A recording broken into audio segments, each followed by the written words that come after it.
about them, but you motherfuckers was sleeping. Now you gotta wake up. The time has come. Low key. Yeah. Immortal technique. Harlem, motherfucker. We here. Let's make history.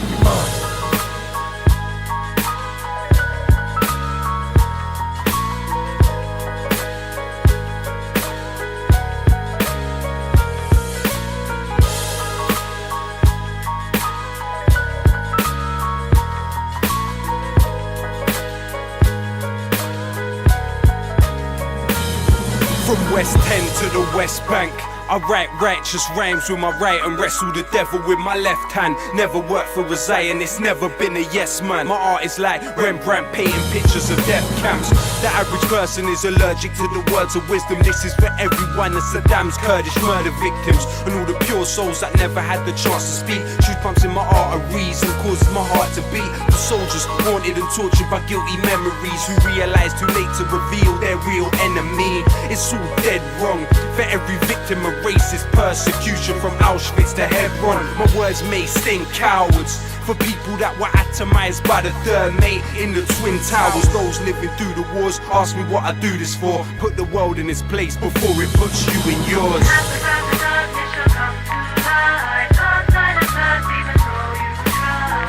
You can try to avoid us, but it's pointless. You can never avoid the voices of the voiceless. Take our freedom, take our pride. Come one day we will survive. You can try to avoid us, but it's pointless. You can never avoid the voices of the voiceless. Keep my third eye hidden under my New York fitted. A crazy unmarried man that deserves to be committed.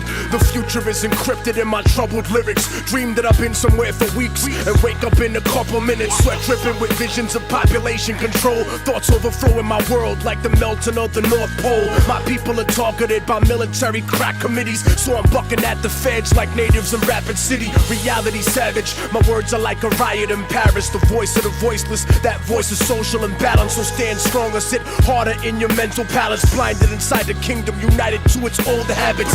Middle passage coming, war chant, African drumming, Gatling gun humming, rapid fire mechanism. Reckless living that checks the rhythm of perfectionism. Slave condition while you singing God save the system.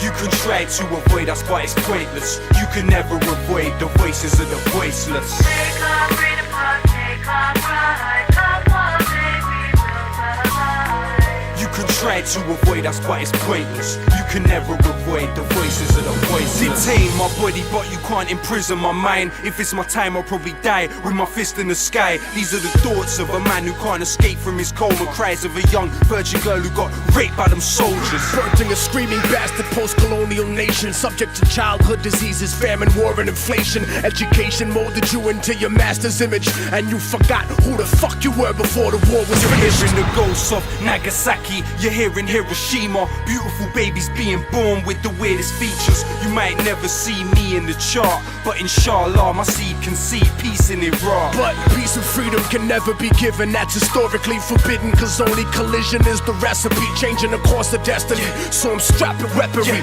cause the government don't give a fuck about protecting me.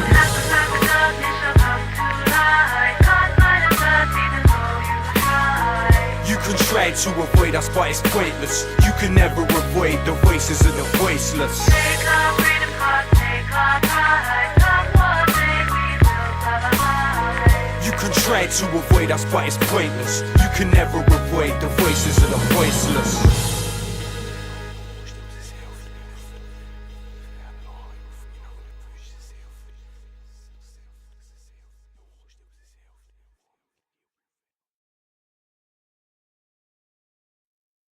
Efficiency and progress is ours once more. Now that we have the neutron bomb, it's nice and quick and clean and gets things done. Away with the sense and know me, but no less valued a property. The sense in war, but perfect sense at home.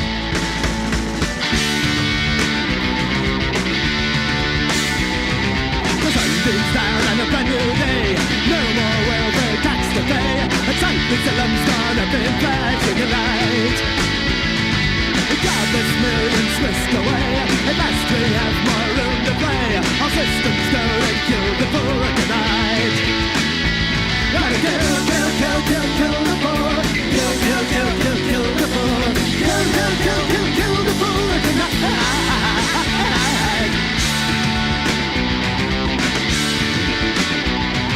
Behold the sparkle of champagne. The crime rate's gone to free again. A life's of the reason human is living right.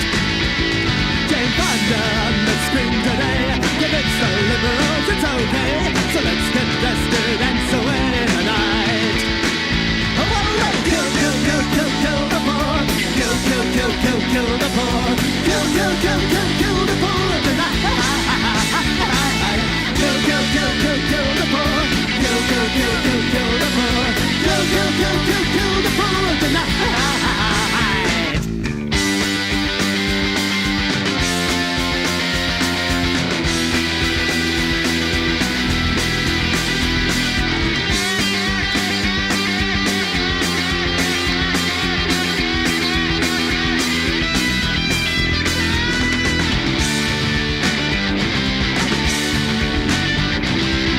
The sparkle of champagne. The crime rate's time to free again. A life's a breathing human is really right. Jane Fonda on the screen today. Convince the liberals it's okay. So let's get vested and so in the night. Oh, kill, kill, kill, kill, kill the poor. Kill, kill, kill, kill, kill the poor. Kill, kill, kill, kill, kill the poor tonight. Kill, kill, kill, kill, kill the poor. Kill, kill, kill, kill, kill the poor. Kill, kill, kill, kill, kill the poor tonight. Kill, kill, kill, kill, kill the poor. Kill, kill, kill, kill, kill the poor. Kill, kill, kill, kill, kill the poor tonight. Aye, aye.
Oh, okay.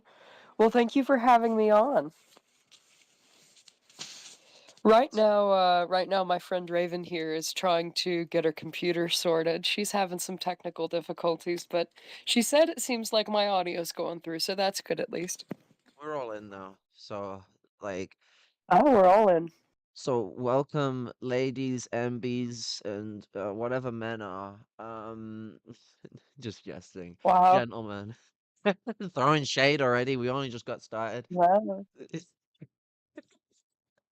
Right now, we're at a precipice in America for any of us who's been watching, where the foundations of the support structures for people in desperation, people at the worst ends of life that aren't living this luscious, comfortable life of equity that like maybe the middle class gets to thrive off of. We get the scraps of empire, barely as it is to survive. And now watching from here, I'm seeing America do as we're doing to our disability system here and gut it like a fucking fish, but even quicker than we are. And so I brought Yeah, Ren no, on. it's real. It's a light switch. It's a light switch over here. It's on and then it's off. You mind if I put this through the lens of theory a little bit? No, yeah, drop the beat, go for it. Okay, so I forget where I heard this from. I'm somebody that's just got, like a half my foot dipped into theory. But there's two ways that a bourgeois state can kind of respond to the poor people that it creates through inequality. You can have two solutions. You can either do austerity, which is to make people as desperate as possible so that they'll throw themselves upon the private sector like a funeral pyre, and do whatever they can to get employment, or you can do welfare, where you essentially bribe the poor. The real solution to this is to give people the resources in order to be self sufficient, in order to have some degree of dependence, giving laborers, uh, if not full control over the means of production, some access to at least influence and have a democratized say over how the means of production is managed. Those are the most basic things that you could do to actually make a more equitable society. But we've just decided, you know what? Let's make a whole social contract where we agree to do welfare, and then once everybody's gone and worked into it for 60 or 70 years and gotten themselves crippled working bullshit pay and endless hours, let's just do a rug pull. Let's just kill everyone because I'm sure that poor people will just accept that.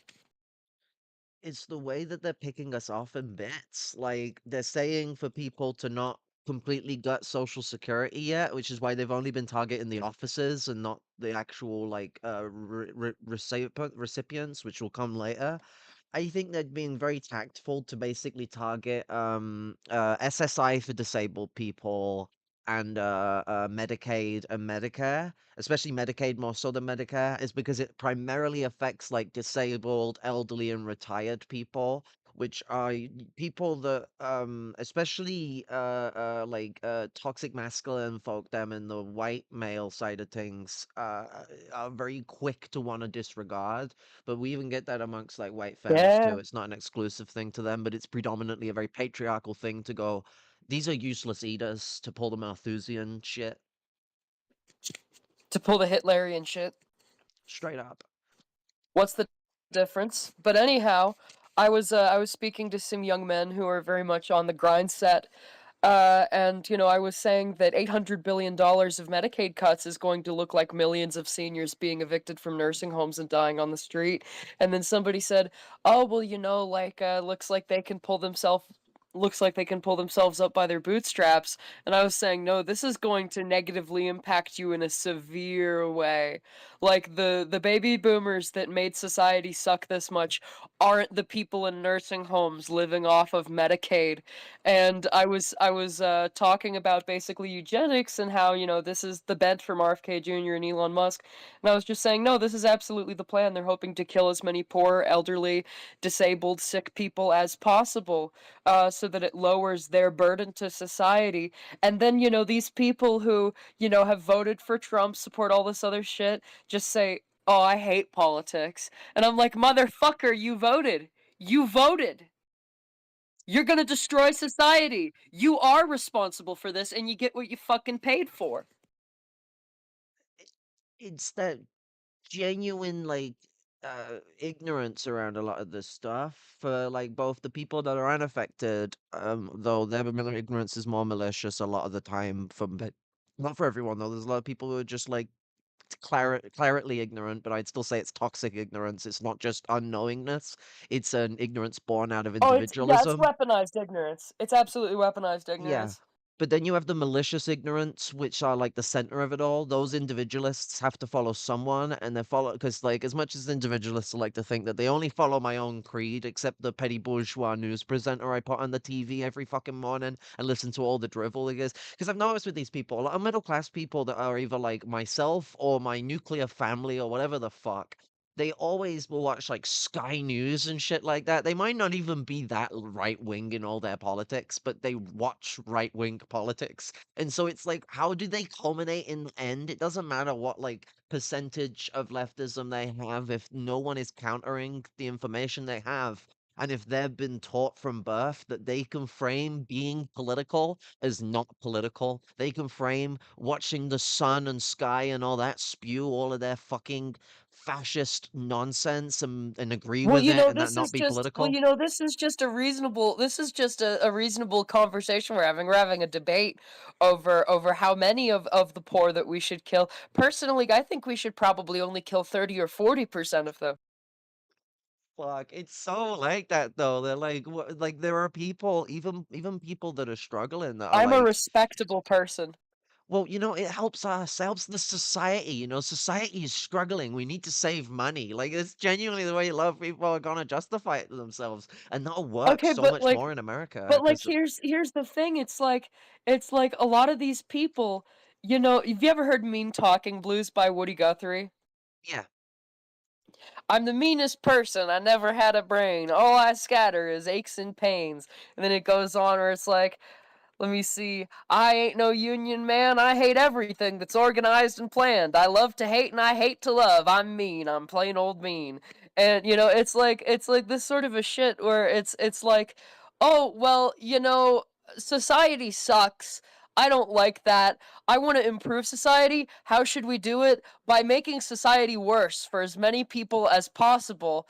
And then when for some reason this hasn't improved anything, they'll say, "Oh, why are there riots? All we did was kill them." Like it's fucking stupid. These people are fucking idiots, and they're gonna kill us all unless we keep them from doing it. this is something Lennon warned us about, and that song itself gets into the fact that this guy who doesn't want anything, he hates it all. What's the point in unionizing at all?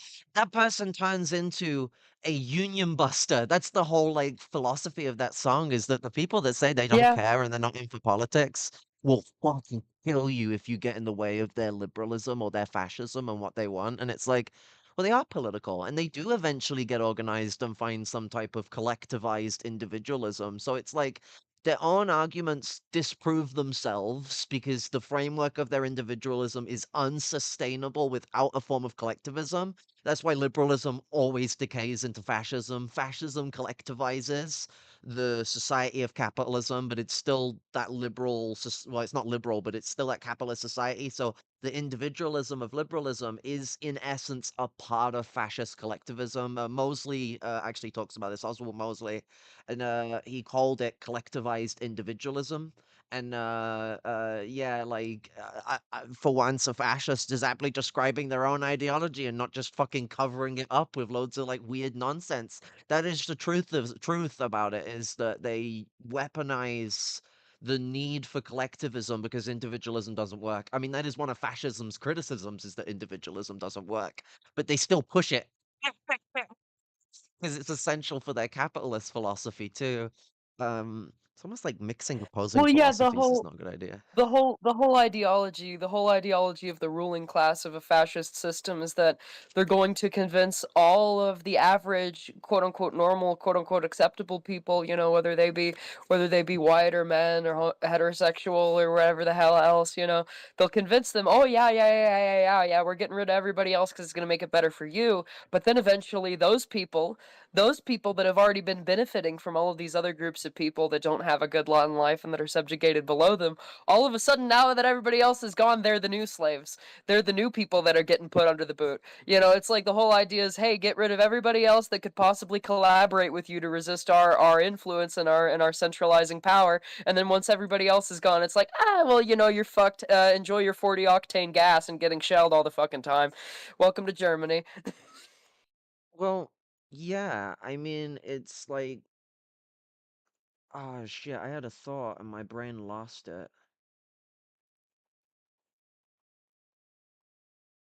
What was the first part of your Sorry to hear point? that. Because it was relative to the general position you were placing. Well, it was the idea that, like you convince everybody that's quote unquote normal that if you get rid of the disabled people, if you get rid of everybody else, it'll benefit them in the end, but all that's gonna happen is guess what, buddy? You think disabled people are all just born like that? No, you're the new fucking slave. You're the new person at the bottom of the totem pole. Get fucked.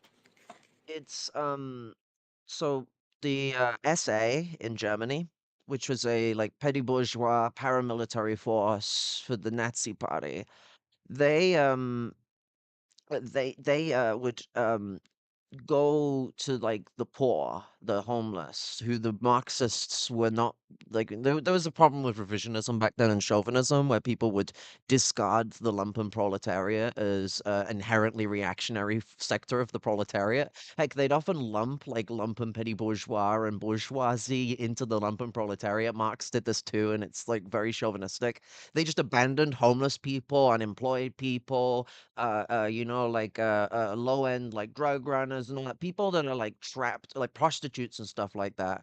And these people call themselves MLs when Lenin was fucking organizing prostitutes in the Bolshevik Revolution. But you gotta what the Nazis then have is they have a recruitment thing, and what the SA would go and do is they will go and talk to these people who are in a state of mass desperation and are being abandoned by the union movement, abandoned by the Marxists who should be appealing to and revolutionizing this very radical sector of the proletariat. And then the fascists turn around and go, we could get a socialism where we all have, but a certain group of people, be they Jewish, be they trans, be they They immigrant, gotta be go. they They gotta gotta go. Gotta go. get them out. We've got to start terrorizing them. They won't say necessarily that it's gonna be a full-on genocide yet. They'll just say, "Oh, we've got to like smash their businesses. We got to make them We feel gotta put them in scared to place. We own gotta put them in our their place. property," you know? We gotta put them in their place. Exactly, and then it escalates, and it's like eventually these demands just keep getting higher and higher, and they know eventually they're going to push their luck, which is why I think the SA needed to be gutted because they needed to get rid of that lower stratum. The petty bourgeois sector of the SA, its leadership structure, how it worked as an organization, that was useful for the SS, but I don't think Hitler wanted the to deal with the backlash of the people that he had told was going to get some form of socialism, and we're going to find out that they were going to still be on the streets by the end of all this. Uh, or in the military. I guess it's a bit of both, Well, really. I could pull a great anecdote from this if you want. Sure. So this guy's a meth head or whatever the hell, and like he's smoking meth, just like in fucking public here in this West Coast state that we're in. And my friend is a visibly trans woman, and like she's going and waiting to get on the bus or whatever the hell, because my friend that's a trans woman that's had a really horrible fucking lot in life.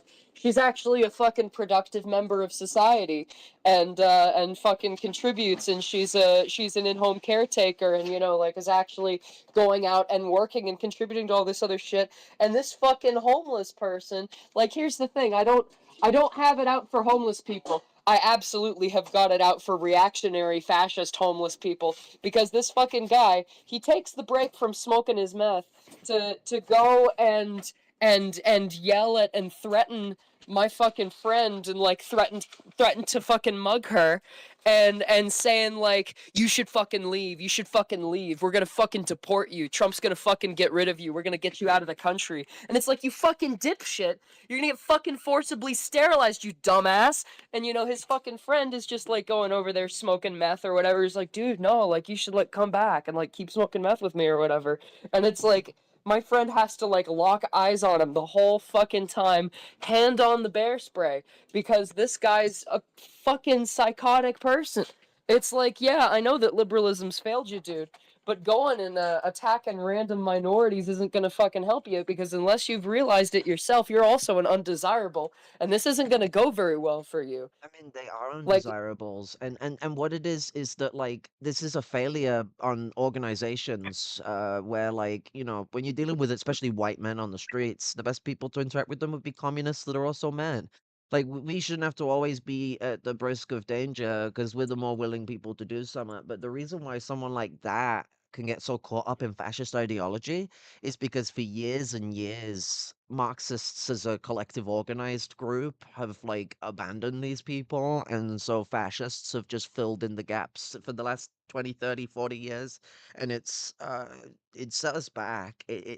I'm in that class of people. I'm in the we call it the lumpen proletariat or the disenfranchised working class, but it's, the underclass in society. And it's a terrifying space to be in as a trans woman. Like, especially being poor as well. They know know no one gives a fuck about me. Like no one's gonna worry about me disappearing compared to like a lot of other trans folk. I mean, there's a lot of us on the streets, but there's this fucking like bigoted social perception that it's just a middle class thing.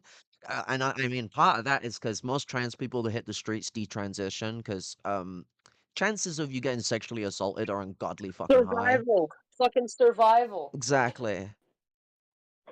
You Like, know, oh God, I could talk about this later. There's some great news about JD Vance we can talk about in a bit, but do you want to queue up that video and then yeah, we can let's get keep that talking video about this going. topic?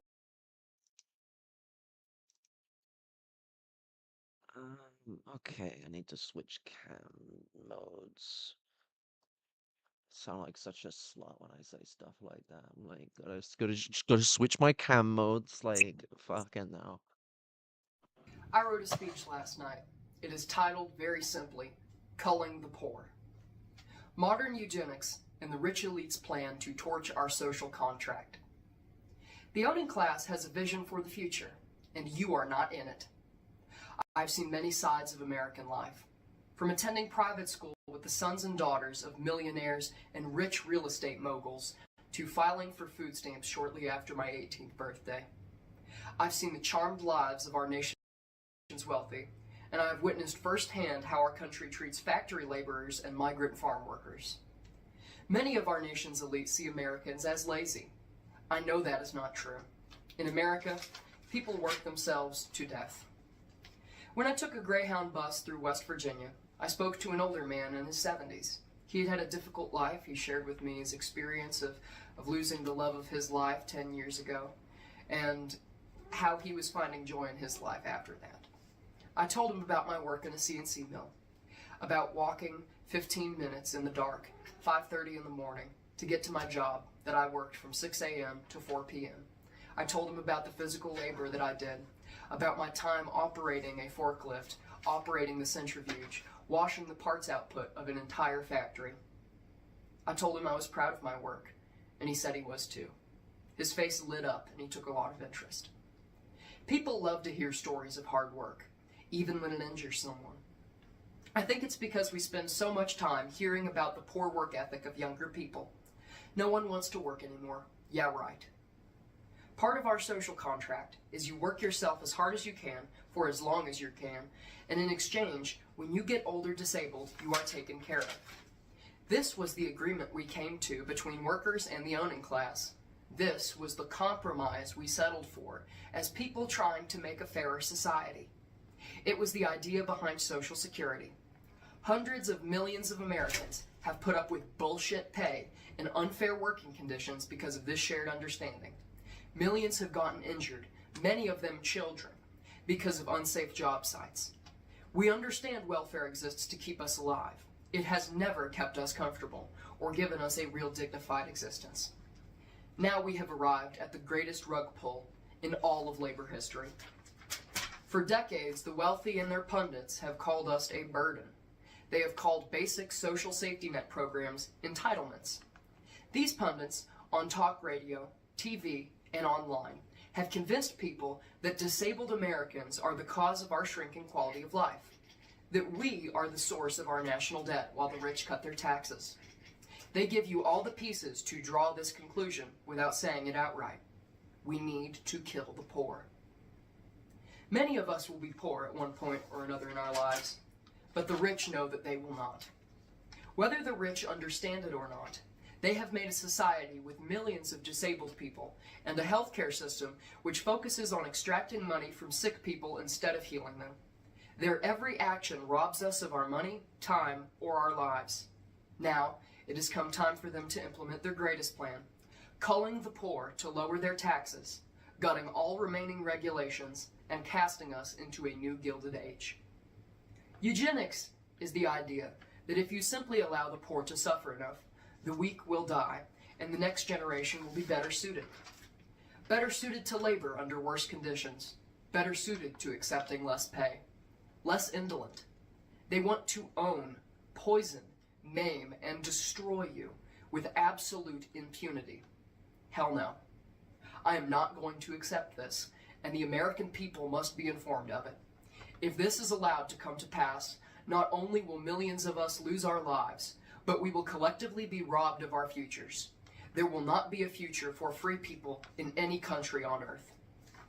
Detractors will call me every name in the book. They will call me a socialist.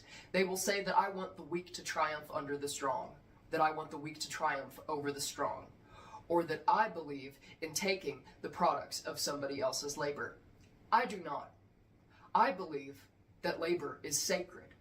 I believe in the dignity of work, and I believe that all people should be entitled to the profits of their labor, and I believe that labor as a whole should be entitled to all which it produces. Part of this continuing resolution is $880 billion in cuts to Medicaid, but part of it is also stripping the coverage of hormone replacement therapy for transgender people from Medicaid.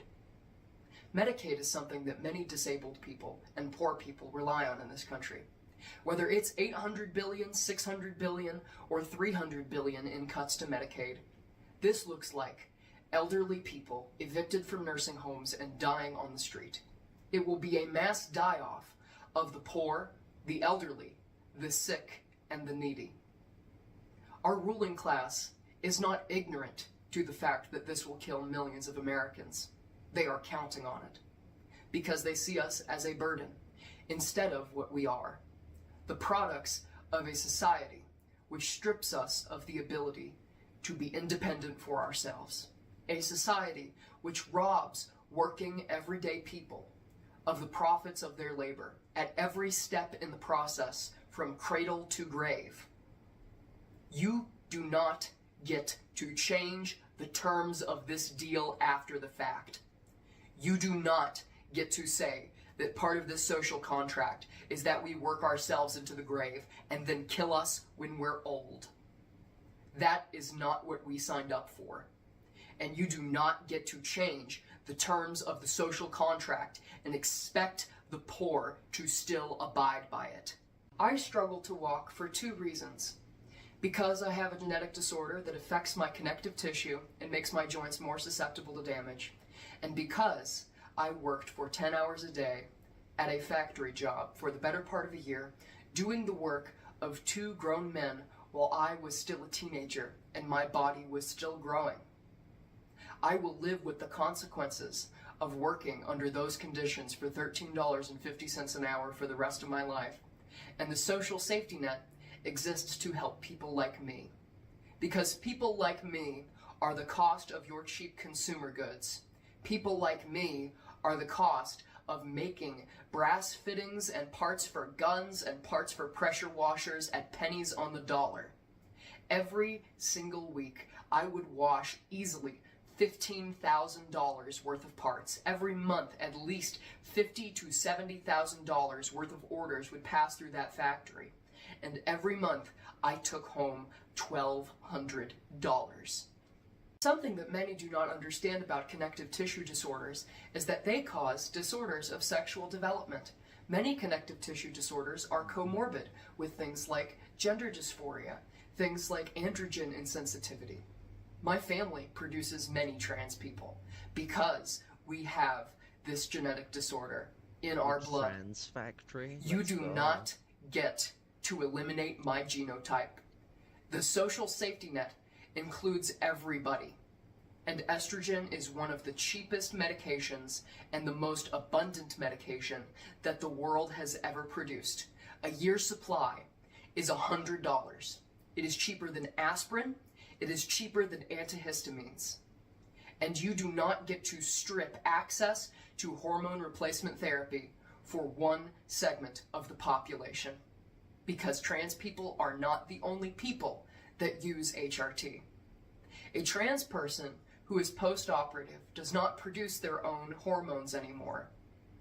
That means that they need external hormones or they will die a slow, painful death over several years from osteoporosis and other comorbid health conditions.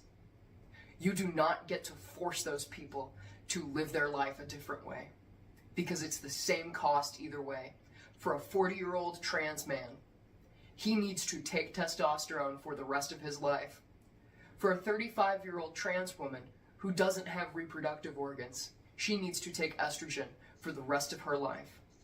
And both of those medications cost the same to taxpayers, cost the same to the government, are the same medications that menopausal cis women use when they are trying to deal with the effects of menopause, when they are trying to deal with hot flashes. When somebody needs to strengthen their bones for the sake of an operation or because they were injured, they're prescribed testosterone. This is something that is prescribed to women and men alike. Everybody gets to use hormones, except for trans people, because they do not want trans people to exist. And trans people are not the way they are because they make a decision to live their life in that way. Transgender people are often the way they are for genetic reasons. I'm not going to give you the specific research papers because this is a society that is currently led by people who want to practice eugenics. When you see Robert F. Kennedy Jr. try to make a disease registry to place autistic people and other people with learning disabilities on it, that tells you everything that the government wants to do. They see people that are different, they see people that are disabled as a burden, and they want as many of them to die as possible so that the rest of society doesn't have to deal with them. You do not get to eliminate my genotype. Try and get rid of my genotype and see what happens. Because whether you like it or not, hormone replacement therapy is one of the most abundant and plentiful and inexpensive medications ever made in the history of the world. And no matter what you do to restrict access to it, people will still make sure that the people who need their medicine are able to get it. And if you try to interfere with that process, I would like you to see what happens. Yes, I have a fire in me. And no, I do not give a damn if somebody calls me crazy. Because I care about the people that I love. And I am not going to let somebody hurt or kill the people that I love, whether it is by neglect or at the barrel of a gun. The rich are pitting the heterosexual against the homosexual, against the transsexual, because it is plainly part of their strategy to divide and conquer. They are trying to get the average person in this country to hate transgender people because they want to rob every person in this country. And they do not care what the consequences of it are. If it leads us into fascism, if it leads to a second Holocaust, the rich people controlling this society do not care, because all they care about is growing their own power, wealth, and influence. We are running out of time. We are running out of time to stop this. And if we do not, history will remember our cowardice, and our children will hate us for our inaction. This is greater than politics. This isn't about the Democratic Party or the Republican Party. This is about systems controlled by the owning class being used to kill members of the laboring class.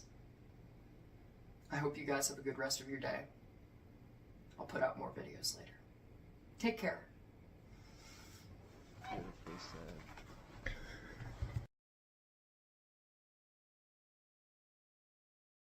Yeah, that was wonderful. Yeah. So that was a spicy video.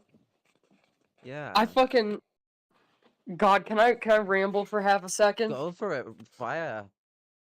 I took a screenshot. I swear, if you're somebody that's a younger person and you're still talking through the lens of electoralism, you're a fucking moron. Like, I'm sorry. I'm not trying to be like too mean. You're not like a bad, irredeemable person or anything. But oh my lord, your family, your education system has absolutely failed you. If you're talking about, guys, we need to get behind Andy Bashir in 2028. What the fuck are you talking about? I was having a conversation at Discord with somebody. Would you like to hear this interaction? Go for it. I want to hear it.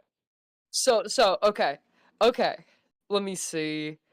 So, that Americans work themselves as hard as possible, either to grind or make ends meet. In exchange, they're cared for once they expend their last useful working energy. You don't just get to kill them when they're old. And then they said, it's also used by small time business owners that aren't proles. And then I said, that's not what anybody signed up for. And then I said, it's used to subsidize their business so they can more thoroughly exploit their workers. Of course, government spending also subsidizes capitalists.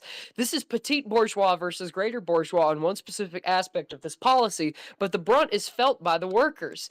And then they said, government kills proles equals less production due to less proles. The great business owner suicide. I said, the whole reason we do this is because we're told we'll be cared for. You don't get to call the poor and expect them to play by the rules anymore. And then I said, yes, it is suicide.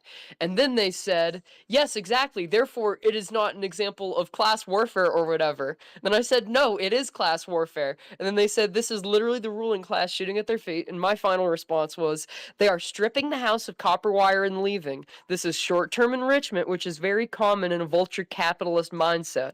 I'm not going to argue anymore how a policy which kills millions of the poorest Americans is not class warfare directed against the poor, because it objectively is. What do they think class Dumbass. warfare is? Like, that's so confusing.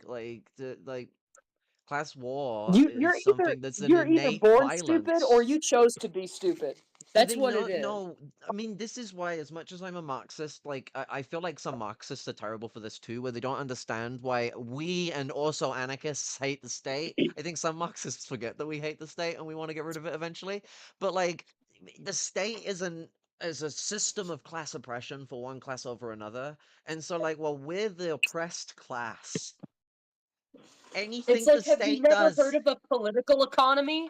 exactly. Fucking dumbass. But it's like anything, literally anything the state does is class violence if it's against the working class. So, like, when we get the state to not do violence against us and provide for us, that's the state rescinding its oppressive needs, so that it can try and like gaslight you. That's why they're willing to give concessions. I mean, you should still try and get concessions, but it's the big risk and need to like call out the system, which is what you get from these types. They're always these accelerationist types. They'll always be like, "Oh, we need Donald Trump to make everyone more radical," but they won't actually. In the times when we have They're social not going to be doing the democrats, organizing under Trump.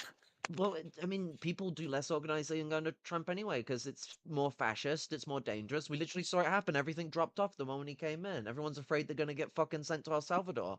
And like, these people that say that, they don't even try in like the Biden era or in social democratic periods or whatever the fuck, even under liberalism. They don't take advantage of the legalism where you're able to get a lot of work done and engage with people. The same poverty still fucking exists. It's not like it's impossible to prove it. I get the middle class is going to be a bit of a harder nut to crack, but there's poor people, the more important people to be fucking engaging with. That like you might want to like this is the thing is everyone's so focused on the middle class and like yeah you probably do need the entirety of society to lose its mind for the middle class to stop being fucking jerks. Even Lenin said most of them will side with the bourgeoisie. So it's like you deal with them later. You go to the people in need. It takes 3 people to start a food program, but these people they want to be like, no Exactly. one wants to be radical. And it's like if you went and started that food program, when I was homeless, as a fucking Marxist, I used to speak to people all the time. I was radicalizing people. Yeah, they hated the communist word, but they loved a lot of the shit I talked. I remember one guy who's No, like, that's the "You thing. talk If a you lot of just sense, but you fucking I don't like any of this communism shit." Like, God, Jordan Peterson's gonna appear through the fucking computer screen to strangle me if I turn my camera on. But I'm getting all my stuff set up. If I turn my camera on, will it show up on your screen? yeah, well, I switched the thing so like Okay. it's just the two of us with then like a black void below. I need to put Uh, like a banner. fair enough. Fair enough. Okay, one sec. I gotta get this shit going. But fuck, one sec. It's like the thing with this is that like it feels like we're accelerating towards an idiocracy where it's going to become illegal to know things. You know, it used to be. Here's the thing that I will say. Like I do gotta respect some of the former capitalist class. You know, like from ages past, they may have been absolute fucking fascist collaborators. They may have been people that like were like had a total contempt for the proletarian and laboring masses. But they at least fucking understood what Marxism was. Like nobody knows fucking anything anymore, and they want to make it illegal for you to know anything anymore. Because the thing is that even the fucking capitalists used to like understand what capital was. They used to fucking understand. They were just like, oh no, we've got our own strategy to win the class conflict. One sec, let me turn this on. Let me turn Okay. on this camera. Okay. Oh, there we go. Okay. Yeah. So basically, like, fuck. It's like I understand Marxism not as like a political ideology, but I understand Marxism as like a force of gravity. Like if you just get a bunch of like poor, desperate people who you give no agency and no ability to control the political system and the systems that govern them, eventually they're going to start doing riots because that's just how human beings work. And it's like, you understand like Marxism, you understand like fascism and all this other stuff is just like natural forces that exist within the world and can just happen. But these fucking like liberals, these liberals that are around nowadays, they don't even function as liberals. They don't even really understand liberalism anymore and what the context was that that arose in. And so like for somebody like me, this is going to be the most liberal thing that I say. Like I believe that the purpose of the state is to mediate and minimize class violence. Because I generally think that, like class violence against the poor doesn't benefit anybody. I think that the fucking rich people are stupid. But like you don't have to go and string them all up. You can just, kind of take their money from them. That's like something that you could do. And Yeah, yeah, it some is people something that get a needs to bit happen because they too fucking deserve the money. murderous. But I would say that violence is necessitized, but it's supposed to be directed Oh, at a certain solely point, yeah. at the poorest. Because states are inherently violence, like it's kind of what they represent. I think the government should always be something that tries to be a restraint on how the state operates so it's not bloody. Because, I mean, God, even socialist experiments, Mao made a pretty good critique of Stalin and how he handled the kulaks, because they did kind of take, it's not just that they were brutal about it in the end, because there was a reason why they reacted so they overreacted so much, because there was a famine going on and the kulaks were burning grain and killing cows. But like Mao's criticism was like, yo, why were you like playing with them like food for ages then? You didn't deal with the problem in the peaceful way you could have for years and years and years. And then as soon as a problem come that they could exploit, they had the power to exploit it, and then you kicked off, and then it's just left a bad stain on the Ukraine Yeah, because it's you another gotta deployment mediate of these things troops. before the risings start. Like you gotta mediate these things before you end up. Because like here's the thing in America, The lies a like lot. there's gonna be like my best guess is out of 330 million people, this could very well be a situation where you end up with 7 million dead. This could very easily happen. The thing is that like you want to deal with things before you have the millions of people die because they're disabled or die because they're being evicted from nursing homes. And then, before all of the people who go and start risings over that, also get killed or murdered or disabled by the state, which then, you're forming this whole next wave of violence that's going to happen. And it's like you're supposed to, like, that's the whole point of a fucking government. Because if things get to that point, if things get to the point of mass civil unrest, that's the fucking government's fault. The whole point of the government is supposed to be that you don't have shit like that happen. And so, yeah, I do understand. You said it was Stalin being critical of their response to the kulaks, or is it? No, it was Mao Mao, was you said. criticizing Stalin, yeah. But what's it like there's that thing with accelerationists that like is kind of a core part of what Mao's critique is that you look at accelerationists, they're like, oh, we get Trump in, people will radicalize against Trump, and they never actually say Yeah, right. why, other than that things will get worse. And it gives you this idea that their implication, because they're not people are supporting us, but they're the same people that have been supporting us for years. Like it's not new people coming out of fucking nowhere unless they're already disabled people that are new to the struggle. And I'm like, yeah, but they're only new to the political side of it. They've been struggling for it for their whole life. So like when is it? Is it after? Because like that's the kind of vibe, but they like, oh, it'll radicalize people after we go to the death camps. You know, they like the poem Yeah, where it's like it's like first they came for the I don't like communists, but they want them to do it. They're like, yo, yeah, we need to wait until there's no one else for them to come for, and then we can deal with just it. like no, like this, and this directly ties into the shit with electoralism because it's just like, oh, what's the fucking okay acceleration? Is this the fucking October surprise in your fucking electoralism scenario? Oops! Oh, they're all dead.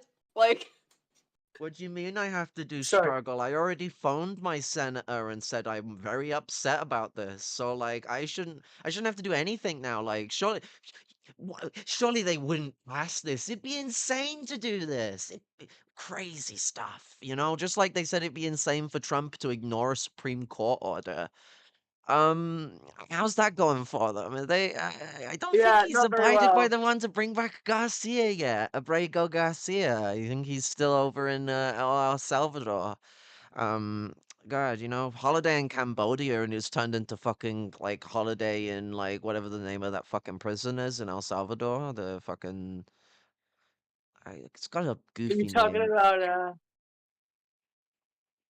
The concentration camp they got going on there. I The know exactly what you're talking about. I could think of the name if I wasn't busy putting lipstick on. One sec, it's Seacot. Seacot. Seacot, yeah, a holiday in Seacot. We need to redo Holiday in Cambodia, or Fuck. like a holiday in El Damn. Salvador. Seacot's got you mind. Holiday in El Salvador, they're gonna break your mind.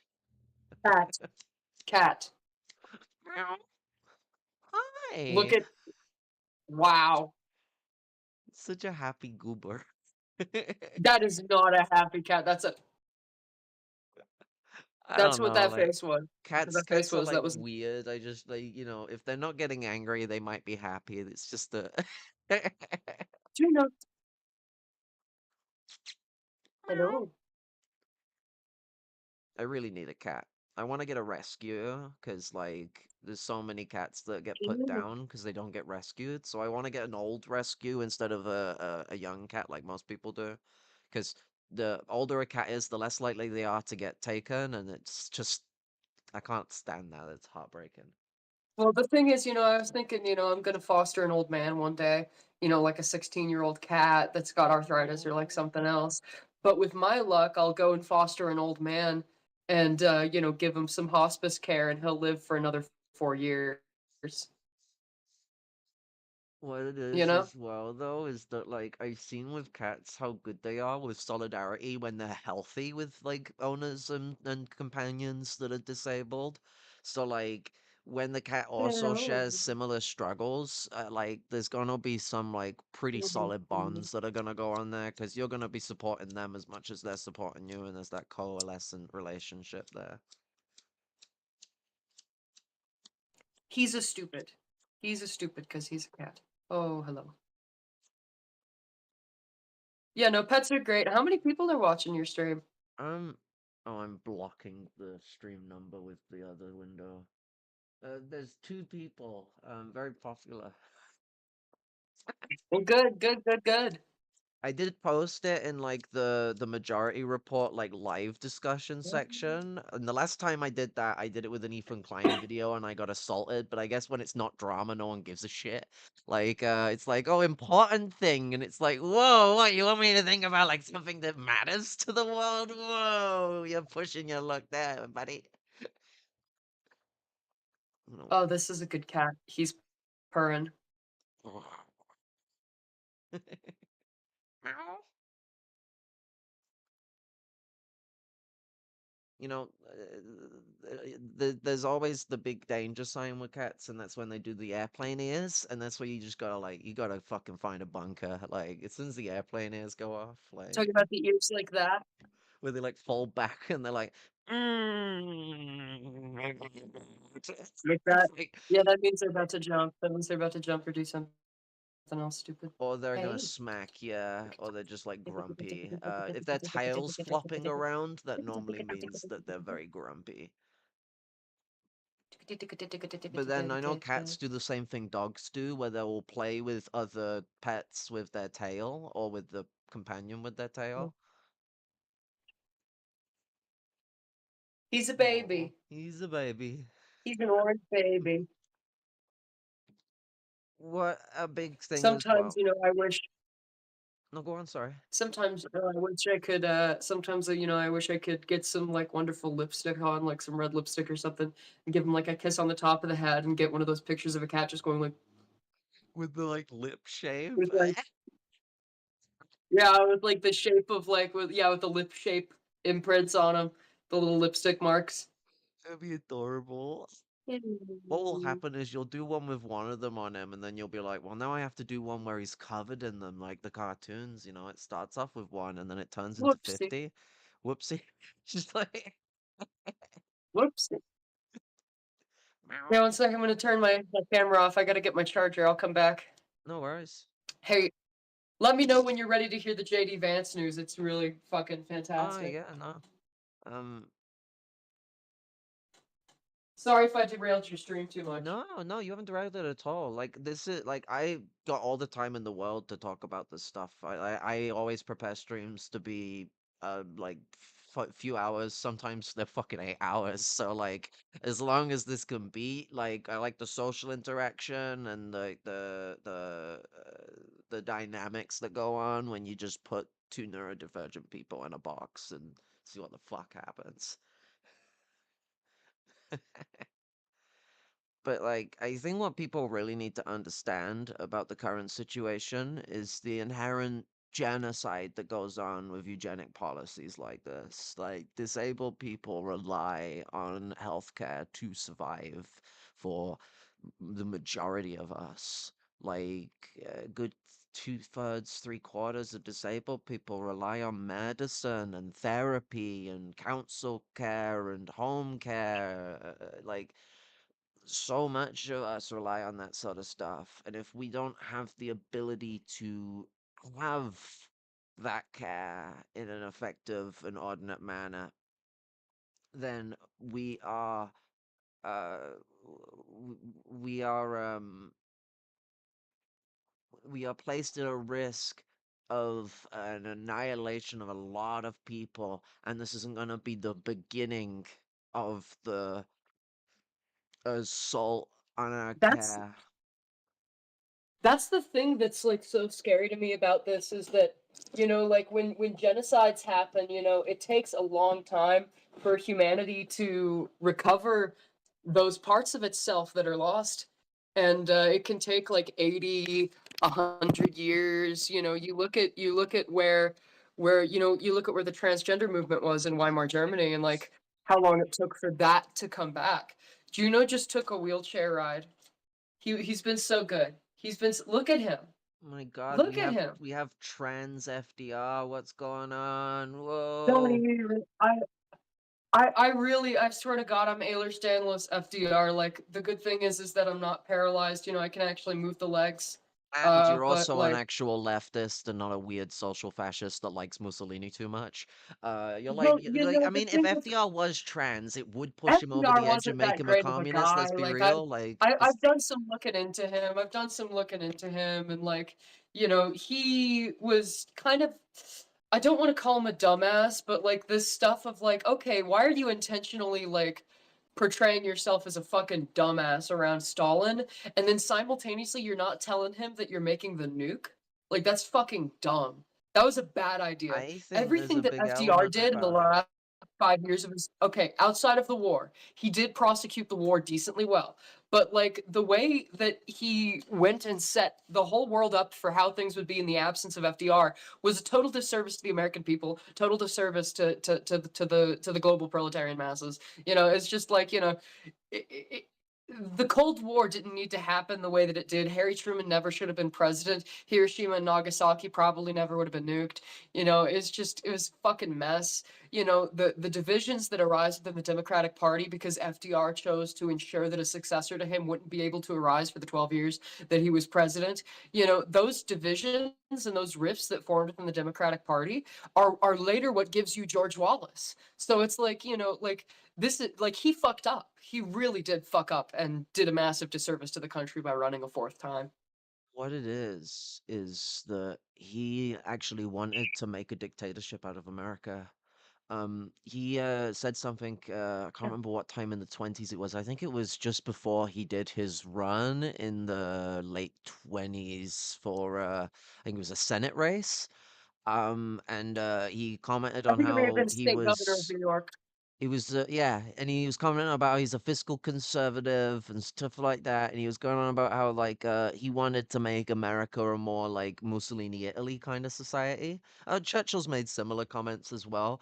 Also, I got a photo of it somewhere of him, like, going on boating trips with Oswald Mosley, like fishing trips and stuff like that. Like, he was friends with the leader of the British Union of Fascists. Um, Juno. FDR's an interesting guy because he's the weird situation where he would have been just another fascist if it wasn't for the proletarian movement. Like, the proletarian movement was so radical it scared him into doing social democracy. Nice, But that's where his nice. political Well, I mean, expediency to comes be from. honest, that strikes pretty similar. That strikes pretty similar towards him seeing Wilson as being his ideological role model. You know, I think that's also why Biden ended up like doing things like the Build Back Better bill and stuff like that. I think it was an attempt to. fuck, he never fucking did build I back mean, it got better. All we got gutted, was but IRA. you know what I mean, like, but like the attempts to push those more like progressive bills compared to like what you would expect from Biden from all the shit we've heard from him in the 2000s was Yeah. because we'd scared the shit out of them in 2020. And people didn't keep it up because people didn't want to give enough support for Palestine, to be honest, and connect it to other issues because Americans were kept doing this like, what were you making me say we're having to choose between our issues and Palestinian issues? And it's like, oh my God, no, stop speaking like this. It's not how it works. It's so stupid. And I'm like, oh, it- I don't like calling things stupid. It's not a good word to use, but like, it's just the ignorance on display of like how could American like or Indonesian or British or Russian or Tunisian or whatever part of the world you're in, struggles have a certain element of connection. Now, yes, if you're in the imperial core, that connection can be weaker. Though if you're connected with the poorest in the imperial core, you can build up a great rapport for such a connection because our experiences are much more closer to that of people in poorer countries. It's not the same, but like it's, at least a fucking start. If you can't relate to poor people in your own country, I don't know how you're fucking gonna do it to people abroad. But then you like y- through that understanding, you can be like, well, what is the primary needs of anyone in any society? Food, water, shelter, and fucking healthcare. And then you just centralize on that stuff. You don't like you build a coalescent understanding of how all those things relate to each other. But Americans, it's like I'm either talking about Palestine or I'm talking about food for the poor. It can't be the same things. Yeah, that's the thing is I saw so many of these Gen Xer liberals, and I feel such this like sense of burning betrayal from them and what they've gone and subjected my generation to. It's fucking disgusting. It's like so many of them said, well, when the fuselage of the airplane is punctured, you put your air mask on before you put somebody else's on. Like they're trying to explain this to me like a child. They're like, we've got to save our country before we save Palestine. And it's like, motherfucker, you're going to get neither. You're going to get nothing. You get neither. And it's like, so many of these people just being like, oh, if we just throw trans people under the bus, like women will get the right to an abortion back. It's like, motherfucker, no, you don't get contraception either. You get nothing. You're going to lose everything. That's not how this works. You don't make these concessions. This is a completely constructed false necessity to throw vulnerable people under the bus. It's not gonna help you. Like, Exactly. I mean, it's like it's some very like false consciousness shit as well, where they know they're lying to people, like, because what are they gonna do? They're not gonna do anything now. What are they gonna do later? Like, you just don't want to like do anything. That's what they're admitting. It's just like, oh, you know what? Like, fuck Palestine. We got to care about our own struggles. Or they might want to do something that's going to get kind of fascist. This is the two kind of people in this sort of camp. Because what will happen next? It's like, well, fuck this minority. We got to look out for our own. And it's always going to be a smaller and smaller shrinking circle when you make these progressive but this, progressive but that. I care about these issues but this. It's like when people are like pull up like right wingers that have like an anti-war thing, and it's like, yeah, and they want to call disabled people, think Jews shot down the towers with space lasers, and fucking like think trans people are coming to like steal their kids and inject them with estrogen until they turn into like fucking Godzilla. Like this is like the kind of like insanity that like Cenk Uygur thinks you should go out and fucking support and call it fucking reaching across the aisle or United Anti-War Coalition or whatever fucking stupid crap they want to call it. But leftists really need to be the ones coming together and going, yo, we need a united front that's internationally focused. We can't just go, well, our issues, our fascism, because the reason we've got fascism on the rise here is tied to the genocide in Palestine. It's to no coincidence that the Al Aqsa flood started in 2021, just after the Great Depression we're dealing with right now initially started. I know they staved it off a bit in the early 2020s, but it's back now. And so the genocides start around depressions. It's a common thing throughout history. The Holocaust was riding off of the back of one of the worst depression up until now in human history. And Yeah. this genocide spreads. That's why, like, trans people, like, the amount of shit I get when, like, from people dismissing me and saying I'm being alarmist when I say they are going to round us up in camps. It's gonna come. If you think somehow some legalism is gonna fucking save us and stop this, you haven't read your history books and need to pick them the fuck up. Yeah. Yeah. No, okay, can I share the good news about JD Vance? Yeah, we need some spice. So you know how JD Vance has said that he's Scots-Irish? Yes. Okay, his genealogical results have come back. Guess what? He's not even Scots Irish. 0%! 0%! Barack Obama is more Irish than JD Vance. That's Oh my fucking God, that's awesome. That's fucking hilarious. awesome. Oh, we need to I just love keep. that. Now I just need. 0%. Every Dude, like time he like does literally a post Elizabeth on Twitter or Warren. something, someone needs to just keep responding to him and go, "Can I see your birth certificate?" And just keep doing that. Like, just keep being like, "Whoa, whoa, man! You said you Dude, were it's like, Scots Irish. We need to start a birther movement around him not being Irish enough to be a Catholic dude, or no, something. Like, it's do like, something okay, weird like that." what's our Elizabeth Warren equivalent? What's our Elizabeth Warren equivalent like nickname for him? Oh God, fucking. What's like something stereotypically Irish in the American sense? I could fucking say it, but I'm not gonna fucking say it. It's like all the way to the extreme. Let's go back. Let's go back. We're rewinding this. What we do here is go back. We're going back to the 1850s. I mean, what's it like a take the piss name that suggests that he's fake Irish, like Paddy O'Reilly or something like that. Jackson O'Carnegie. Jackson O'Carnegie. Jackson. My granddad's name was Jackson O'Keefe. I'm killing them. I'm killing them all. Oh God, where's my I got a perfect thing for this actually.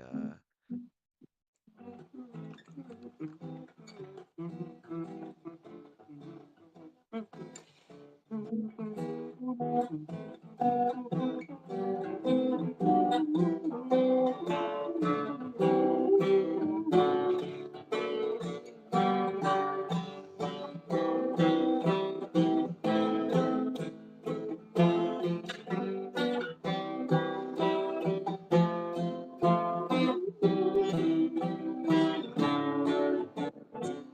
can I not remember the name of this song? I'm getting goofed. It's a song about like, fucking people claiming that they've like everyone's got a fucking like Gaelic fucking grandfather and like fucking it's fun. You know, I gotta say, I gotta say, what if Althea, what if she just lied? What if she just lied about everything? You know, that's that's the only thing. It's like, you see this happen to a politician, and you're like, fuck yeah, fuck yeah. Like you're just like, I love to see it. I love to see it. And like I was looking at this the other day. The walk that my great great great great grandmother made from Shawnee, Oklahoma, to the Ohio River in West Virginia. And even on a paved road, it's more than 1,000 miles, 16 straight days of walking. Like it really, like, in reality must have been like a month and a half of like it must have been like a month and a half of just walking, just 8 hours, 10 hours, 12 hours a day, just doing it, making it happen. And I have no clue how she survived that, but it's kind of amazing. But I'm just like, you love to see it happen to JD Vance, but you're just like, what if? Like, what if, what if, what if? Like, I'm looking at this map, I'm like getting fucking emotional thinking about like my fucking ancestor like doing reverse Trail of Tears to come home. And it's just like, nope, none of that happened. Althea was full of shit. Like, all those pictures, nope, fake. All those pictures of your ancestors, nope, fake. None of it happened. Last name Coast, what are we talking about? I don't know. That the family gravesite that you saw are people that died in the 1800s. Everybody's lived and died here forever. No, all of it fake. You just started existing in 1910. The family just, the Steiners didn't exist before that. It's like, you love to see it happen to somebody else, but I'm like, oh, fuck, what if it I happens to mean, me? You know? in essence, JD Vance does live the Irish American dream of forgetting all the things that's essential to being Irish and just acting like a fucking twat and going, "Well, I'm of Scots Irish heritage, fucking leprechauns, tell me sure, fucking tell me So, to." It's like fucking they're racist, so racist to Irish people, and I'm like, shut up, just identify as an Anglo already. Stop fucking making us look bad. Every other colony has good Irish people in it. I mean, America does if you squint hard enough. I mean, you're amongst them. But like, fucking, you go to like Jamaica, but we're the Irish different. We're people in different. We Jamaica don't are even just called remember what we are Jamaicans. anymore. We don't even remember what we are anymore. Fucking, that's the genocidal culture of whiteness. That is, because like you go look at like the Oh, yeah. Jamaican Irish who are like, and big thing for people to know with Jamaican culture. They're not very fond of the whole black and white shit. Sure, there's people that engage with it, but like, especially Rasta culture, they see that shit as just dividing shit. Which I mean, they're fucking right. Like, spitting on facts on that one. And so, Irish people in Jamaica don't get called Irish. They don't get called white. They get called Jamaican. And like, a lot of people, white, black, and red all over, are gonna look at you fucking wildly if you're gonna turn around and like oust them as like a white person separate from them because they're culturally integrated. Mexican Irish, Irish people of color in America, like that's examples of that kind of integration. But like you can see the stipulation that those people needed to have a much more aggressively binary relationship with it. Like if people can be quote unquote purely European, which is a fucking bullshit statement that like is so ignorant of genetics, they can and culture they can turn around and like separate themselves, and so they try and force a binary where you're either, it's the one drop rule shit basically, where you're either like one of the pure or you're one of the dirty, and that's why like people of color who are also of Irish heritage won't engage in Irish chauvinism in America in the same way that white Irish people do. I love this reflection. Look at this shit. That is good. That's shiny. My guitar is an electric, so like, but it's a Rhodes. I got a Randy Rhodes, like a cheap one. Um, Dude, I love looking at reflections off this shit.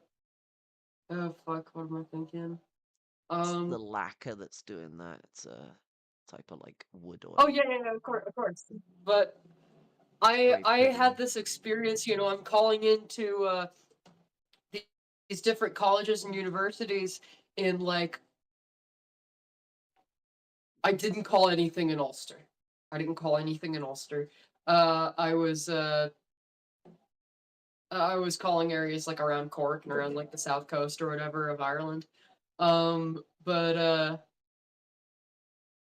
I fucking, like I applied for a nursing program, and then I called around like a couple other different places, like asking about nursing programs, and every time, every time I pick up, somebody's like laughing because they're having like a conversation with somebody else, and then they gotta be like, okay, okay, we're gonna have the phone call, and I'm talking to them, and I mentioned, yeah, like now's a really great time, like not to be in America, and then someone just like just fucking laughs, like just snorts, and I'm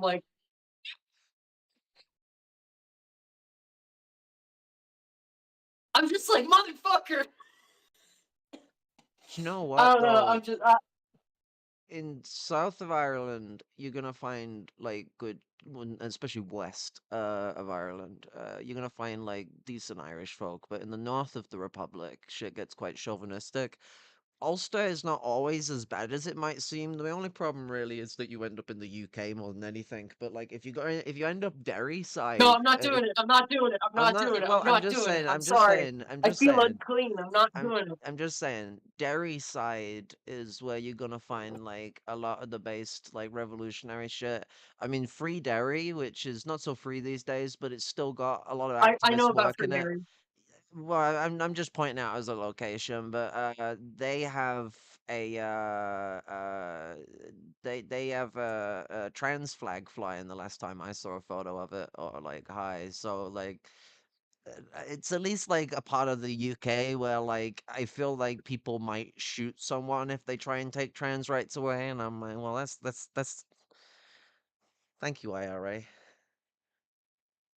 Well, the thing is like God, you just reminded me. I was going to talk about this a while ago. I was talking about places to flee. And, like you mentioned chauvinism and like the chauvinism of like Western socialist movements and all this other shit. And like I talk to these people like I feel really bad. I feel really bad, but I also don't feel bad because it's like, dude, you should be ashamed. It's like I'm talking to somebody. They're like, the Swiss are pretty good. Like you should consider going to Switzerland. And I'm like, and like somebody over here is like from Germany or whatever the fuck, and has like a Jesus Christ profile picture in the server, and I'm just like, you know what? Like, it was great that we got rid of Prussia at the end of the Second World War. And then he was like, half of my family was from Prussia. And I was like, yeah, and all they were good at was starting wars. So we said, you know what? No more. And then it wasn't. And that was one of the best instances of just like, nope, doesn't exist anymore. You're no longer a nation state. And then it just fucking worked. It just fucking worked. And it was just like, yes, yes, yes. Okay, but I'm talking to this person, and I'm talking about, like China's a great place of like last resort to go. Cause like they'll take anybody. And like this person starts trying to tell me that the Chinese government is fascism. And I'm like, you don't know fucking anything. You know nothing. You know nothing. And like so much of this shit, I was like talking about like, we're talking about like if we're trying to get away from a genocide that's happening in America. And then they said, well, China's also doing a genocide. And then they said, and then I said, against who? And then they said, Uyghurs. And then I just fucking laughed, and I'm like, oh god, this is gonna get clipped, isn't it? There's nobody watching to clip it.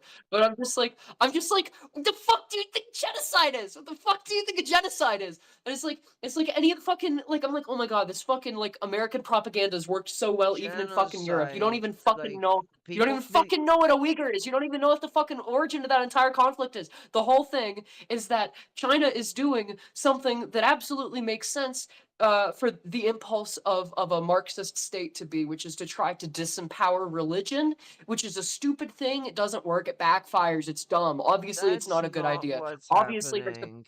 What they're trying to do well, is no, they're but trying to what happened? prevent. What They're trying happened to is they prevent. translated the Quran, the Chinese, and translating the Quran is heretical. Is heretical to Muslims. You can't translate it. But the government was like, here's the state-approved Chinese translation of the Quran, and like a lot of this civil unrest is originating from them trying to enforce a Chinese translation of the What Quran. it's not just that. What China was doing was trying to enforce that there should be a quote unquote homogenous Chinese nation, which if you know anything about Chinese ethnicity, that's not a possibility, like, ever, because it's not one nation. No, Like, it's it's a not. mythology to think of it as one nation. And so, like, the Han are basically doing a form of chauvinism where they're saying, like, you need to be more like us. You need to speak just our language. We don't want any of this multi-language shit going on. And so a lot of the Uyghurs were like, we want to split. We want to be East Turkestan. We don't want to be in Xinjiang anymore. The US exploited this. They were exploiting the Well, yeah, because they terrorism want the that came fucking from rare earth this. minerals. Because they But want the fucking rare earth minerals in the oil that's in the region. but it's also because of the poverty in the region, because of the way China abandoned the West for a long time. Yeah. They took advantage of that. And China did use a like concentration camps for like re-educational purposes to essentially like assault people's culture and like associate their culture with being terrorists. Ben Empanada has a good video on it. He points out how like I think it was like their seventh reason for picking someone up is a quote weird beard end quote, which is just like so fucking racist. But like It it's that is. thing. It I is, but like it it's comes from just them like, is being a America great to Muslims? Is America great to Muslims? no, but like Like, this is where like it's getting at how China isn't Marxist, it's bourgeois, and so like it does the same stuff America does. It's quite like the way the Americans treat the natives. oh yeah, yeah. But like the way that I feel like part of this is mediated, I'm going to sound like an apologist here. I feel like part of this is mediated by the fact that these things are occurring in the late 20th and early 21st century. I feel like, one would say, oh, that limits the way that you're able to do, like mistreatment of a native population. But look at fucking Palestine. Like I'm talking to them about all this other shit, and they're saying, no, like China's already fascism. China's always fascism because this, like, they don't know the difference between fascism and authoritarianism, China and it's has fucking a social fascist system. It's like social democratic. So like it is yeah, fascism, but not in this way they think it is. Because fascism's become this buzzword where like fascism just means the evil state. They must all just be Hitler, and that's not what it means. yeah. And like China's a social fascist country. It has been for a long time, but that does mean it has social democratic benefits to its society that Well, it's like, yeah, America you doesn't. understand the class system. You understand the political economy of China. And if you know anything about fascism, a state where you have like mass unionization of the population, is not something that's compatible with top-down blood and soil Nazism. It Like that's is. that's not It is, but it. not Hitlerism, Strasserism. Uh, So like I know, China I actually know about does cause a Strauss. lot of trouble towards their unions, unionized workers. They mistreat their workers a lot. And fortunately, workers have been rising up. There's been a Maoist resurgency in China that's struggling against the government. There was a mass formation of protests last year around it because in China there's not enough being done about Palestine. China's Palestinian's second sorry, Israel's second largest trade partner, and they have done nothing to use that leverage against Israel. um that's a big part of like the protests that have been kicking off, the strikes that were kicking off in China throughout 2024 and into 2025. um, but like China itself kind of did the Trotsky thing of centralizing their unions in a way where they can nullify a lot of their power. They managed to fire striking unionized workers from a plant they were working at, which is something that should be completely illegal. Wow, fantastic. This is Deng Xiaoping's work. He gutted union Yeah. rights in the 80s for American manufacturers. Now, Chinese workers have been clawing back at better rights. That's why the sweatshop stuff is not as bad as it used to be. I mean, the Foxconn suicide net factories aren't as much of a prominence anymore that we could point to. One But sec. there is still some really oppressive labor. But what America wants to do is they want to open the door for that here. That's why Trump's trashing the economy. Like Oh he's yeah. not bringing Oh factories yeah. back They want yet as because he many needs to desperate people as destroy. possible. yeah, he needs to destroy as much of the US economy as possible, not in the sense of its international economy, its home economy, because it needs to destitutionalize people, because then people are going to accept what they're fucking given. Here's a factory job. Oh yeah, we've changed the minimum wage. It's a bit lower now because we've got to save money. We've got a fucking deficit to deal with. Austerity. We've got to work together on this. Gotta take it on together.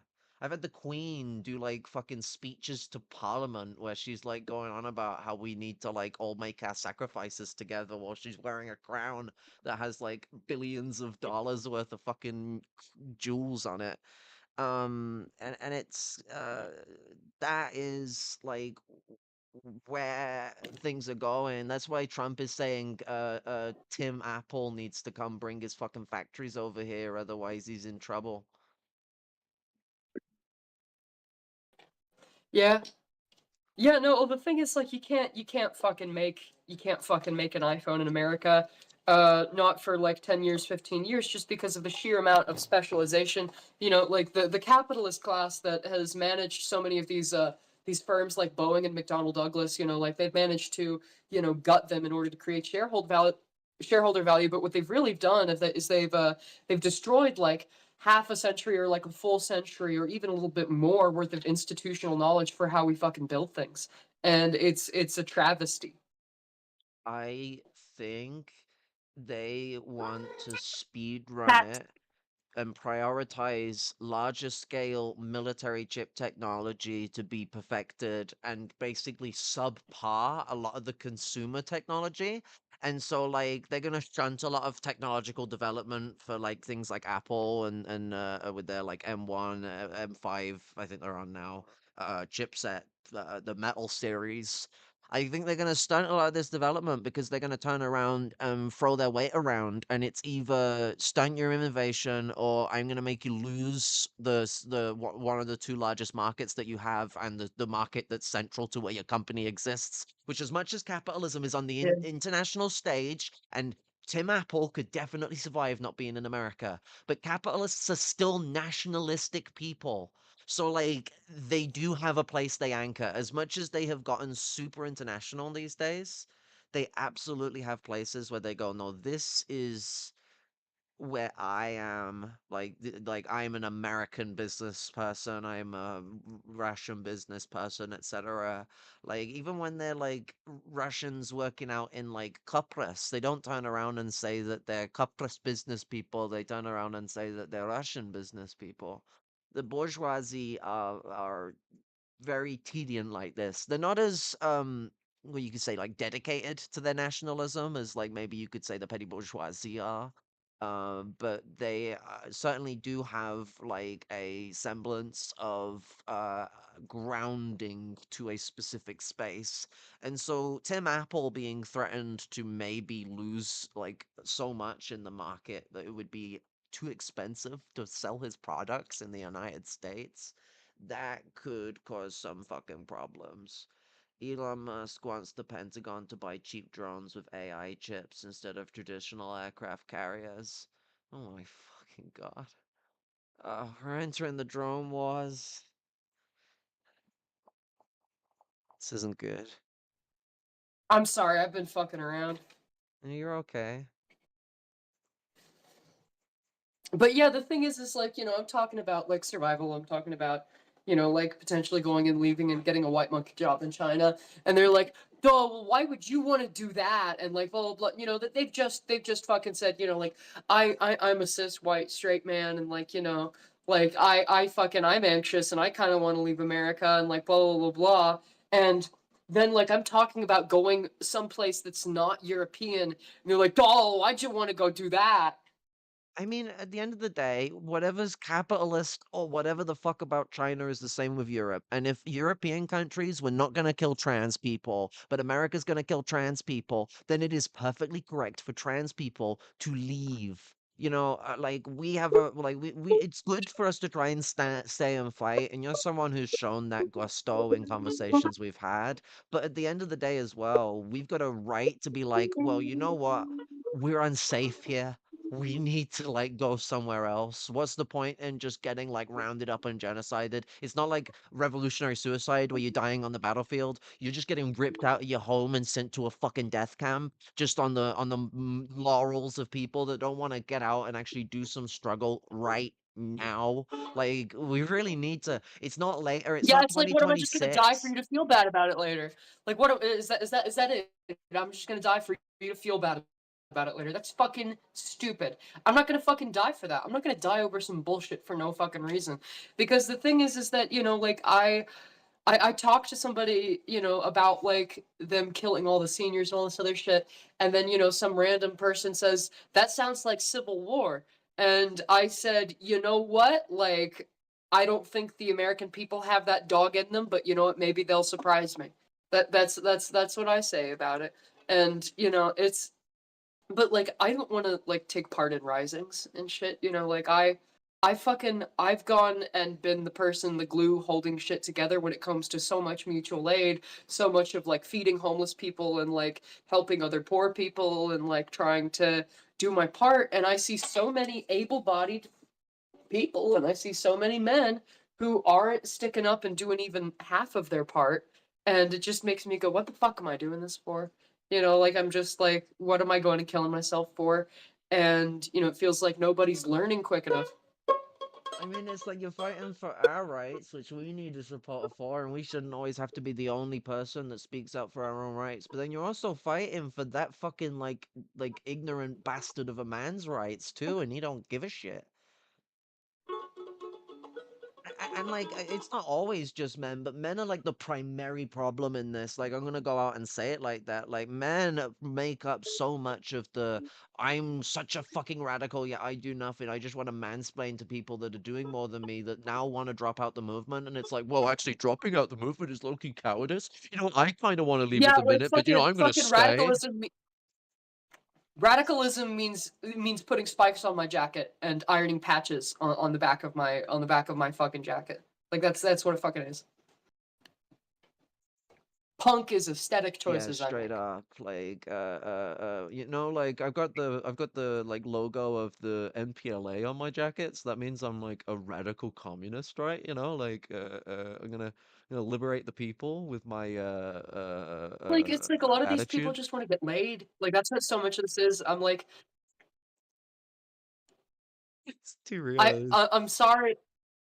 Is that inappropriate? But I'm just like I'm No, that's not talking inappropriate. No, like I feel like to that these is true with a people. lot of these men. Like, there's so I'm much just living like misogyny. constant, like I'm just living in constant like 1,000-yard stare. I can see the future happening. I'm seeing all the fucking people that are gonna die if these policies go through. And these people are just like, oh, do you want to have sex later? And I'm just like, I've what is talked about wrong this with with you? Like, comrades, like I got male comrades that are actually like decent enough men that I feel comfortable around them enough that like on a friend basis, I could be around them with my tits out. Like they're those kind of men, the rare kind.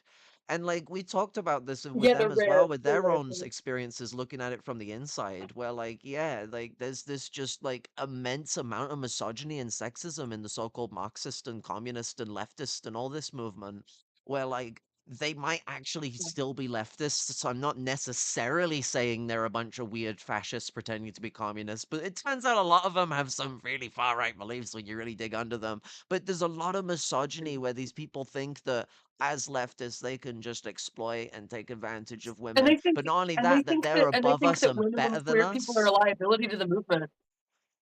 Yeah, but they're not only a liability to the movement, they think that they think that we're a weakness. They think that we're something that should be Yes. around because women are part of the world, hold up the sun. They'll say all the feminist stuff to act like they actually care about that shit.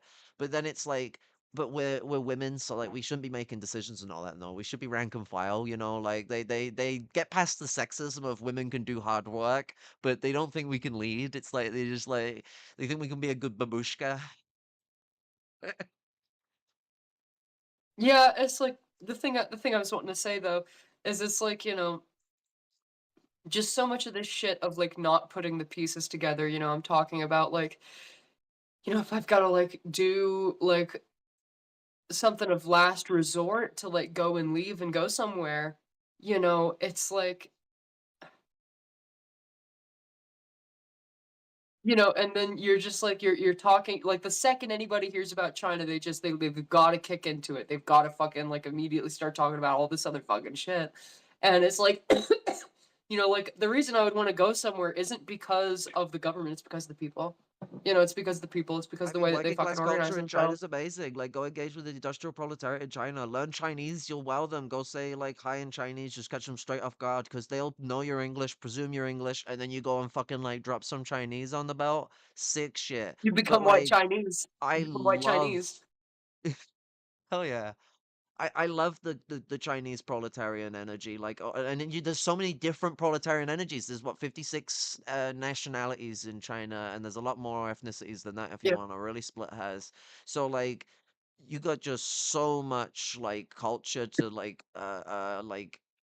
learn and understand and come to relate with. And so like, if there's any place that could be a wellspring for proletarian internationalism, as it once was under Mao, it's China, and I think they're gonna have a revolution uprising at some point. I think the Chinese working class are brimming for it because last year was pretty radical, and we've got a Great Depression hitting. And America's tantrum is going to affect the Chinese economy as much as Oh China yeah, it's gonna put cause a on the global best financial poker depression. face. Like they are so good at poker face, and they're like, yeah, we're not even going to sit down. Like we're not.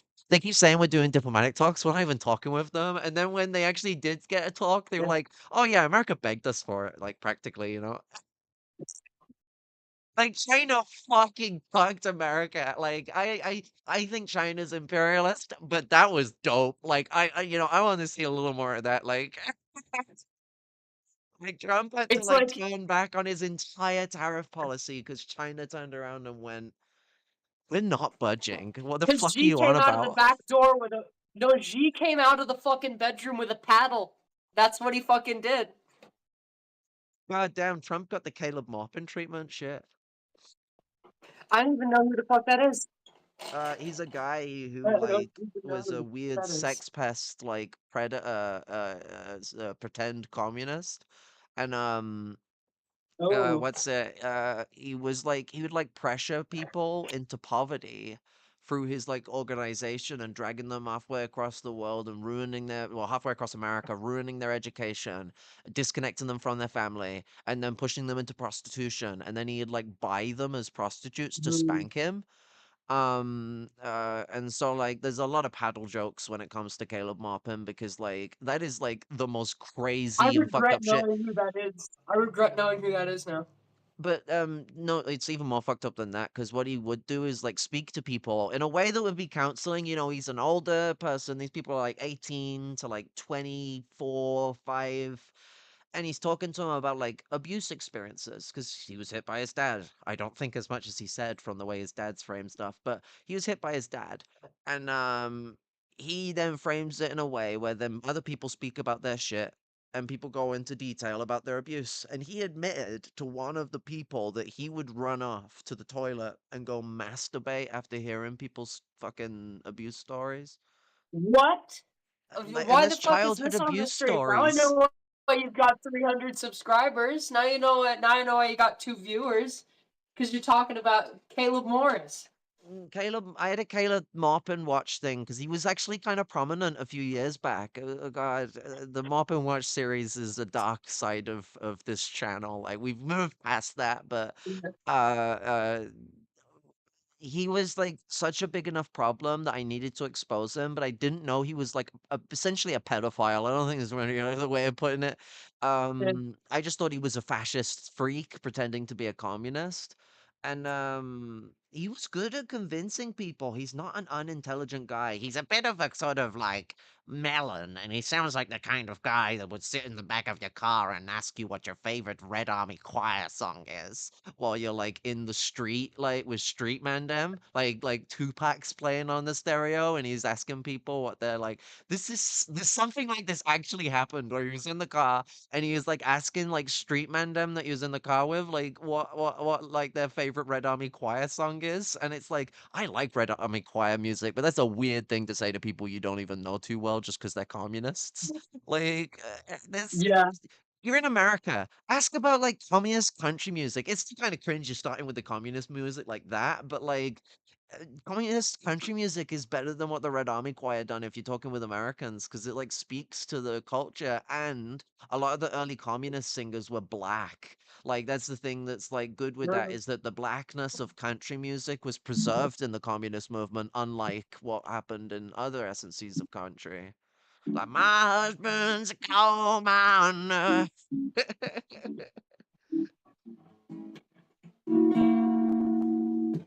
I've played Right to Be Lazy for you, right? I don't think you've played it. I think you played the song on like YouTube, but I don't think you've played it on guitar.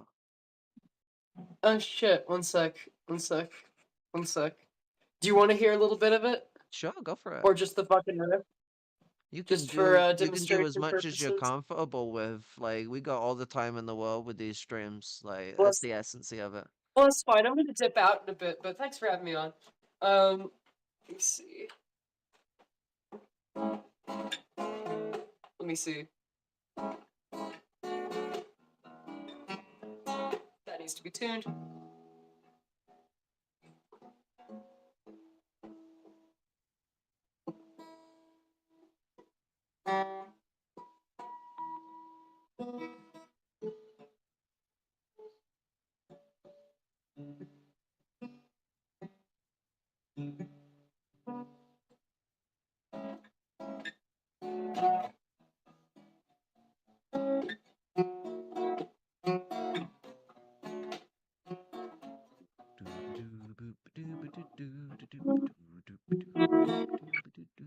I guess that's close enough.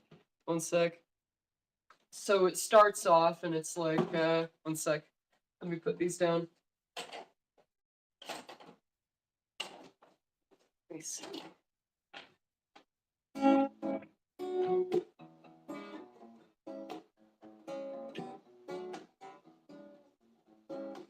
And you shall work every day of your life, and you shall toil from childhood to old age, and you shall work yourself into an early grave, because the boss says so, the system makes it so, because the cops will beat you up if you don't. Beautiful. Hello, Juno. You shall toil until you feel so faint, working so hard for minimum wage that barely keeps your life. Your slave tomorrow you shall toil again, 'cause Adam ate the apple. It's written in the Bible, only the rich can share the bounty of God. I claim the right to be lazy. Why should I work for the boss? Why should I work 16 hours a day when 4 is more than enough? Let's get rid of all the bosses, bankers, lawyers, senators. We'll pick the fruits of our labor. We'll work less and we'll play more. And I know just how we can all do this. The one big union with all of us in it. Industrial workers of the world have always shown the way. Juno.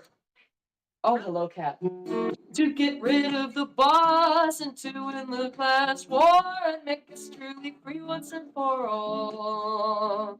I claim the right to be lazy. Why should I work for the boss?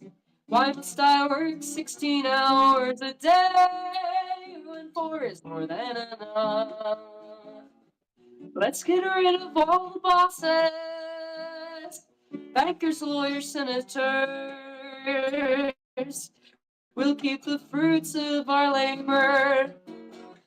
We'll work less and we'll play more. And I know just how we can all do this. The one big union with all of us in it. Industrial workers of the world have always shown the way to get rid of the boss and to win the class war and make us truly free once and for all. Make us truly free once and for all. Make us truly free once and for all. It was beautiful. I'm sorry. Hello, Juno. Stupid cat. He says dinner. He says, I would like you to feed me. I Food. yearn to kill. I yearn to consume flesh, mother. Please feed me. That's what he A friend of says. mine's cat will like do like a death scream after food, like they just got to kill. Like they're part Bengal. Like that's all that I need to say to explain it. It's the Bengal cat energy, just like it's so vocal. Every Bengal cat I've ever known is very. I even know one who's a quiet Bengal cat, and he's still noisy sometimes. He's just quiet most of the time. He's just he sneaks it in. He's jet black and fucking huge, and he's just adorable. He doesn't have black cat energy though. Like he acts like a gray tabby, like a gray or brown tabby.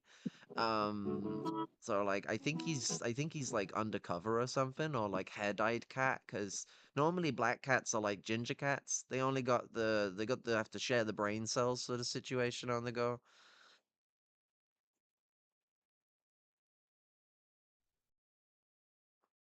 Although I'm said to have ginger You want cat to talk? I energy.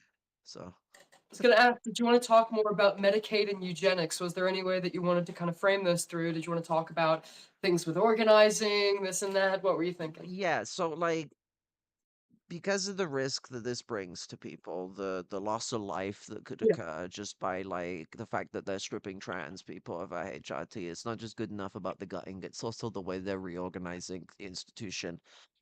We need struggle. We can't keep doing this 2026 midterms bullshit. Like, if you think that Yeah. the 2026 There's going to be a midterms are lot of gonna people that save aren't you, around during the 2026 midterms.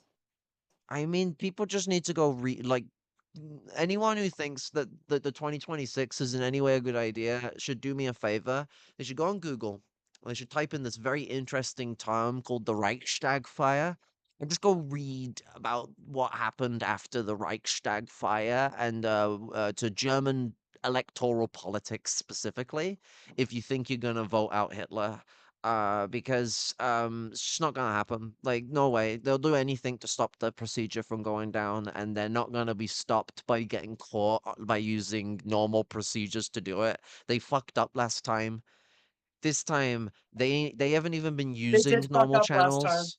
That's why they're using fucking Signal, because they're refusing to use normal channels now, so they can't be traced by the regular government inspector generals, which there Oh, are yeah. like barely any of now.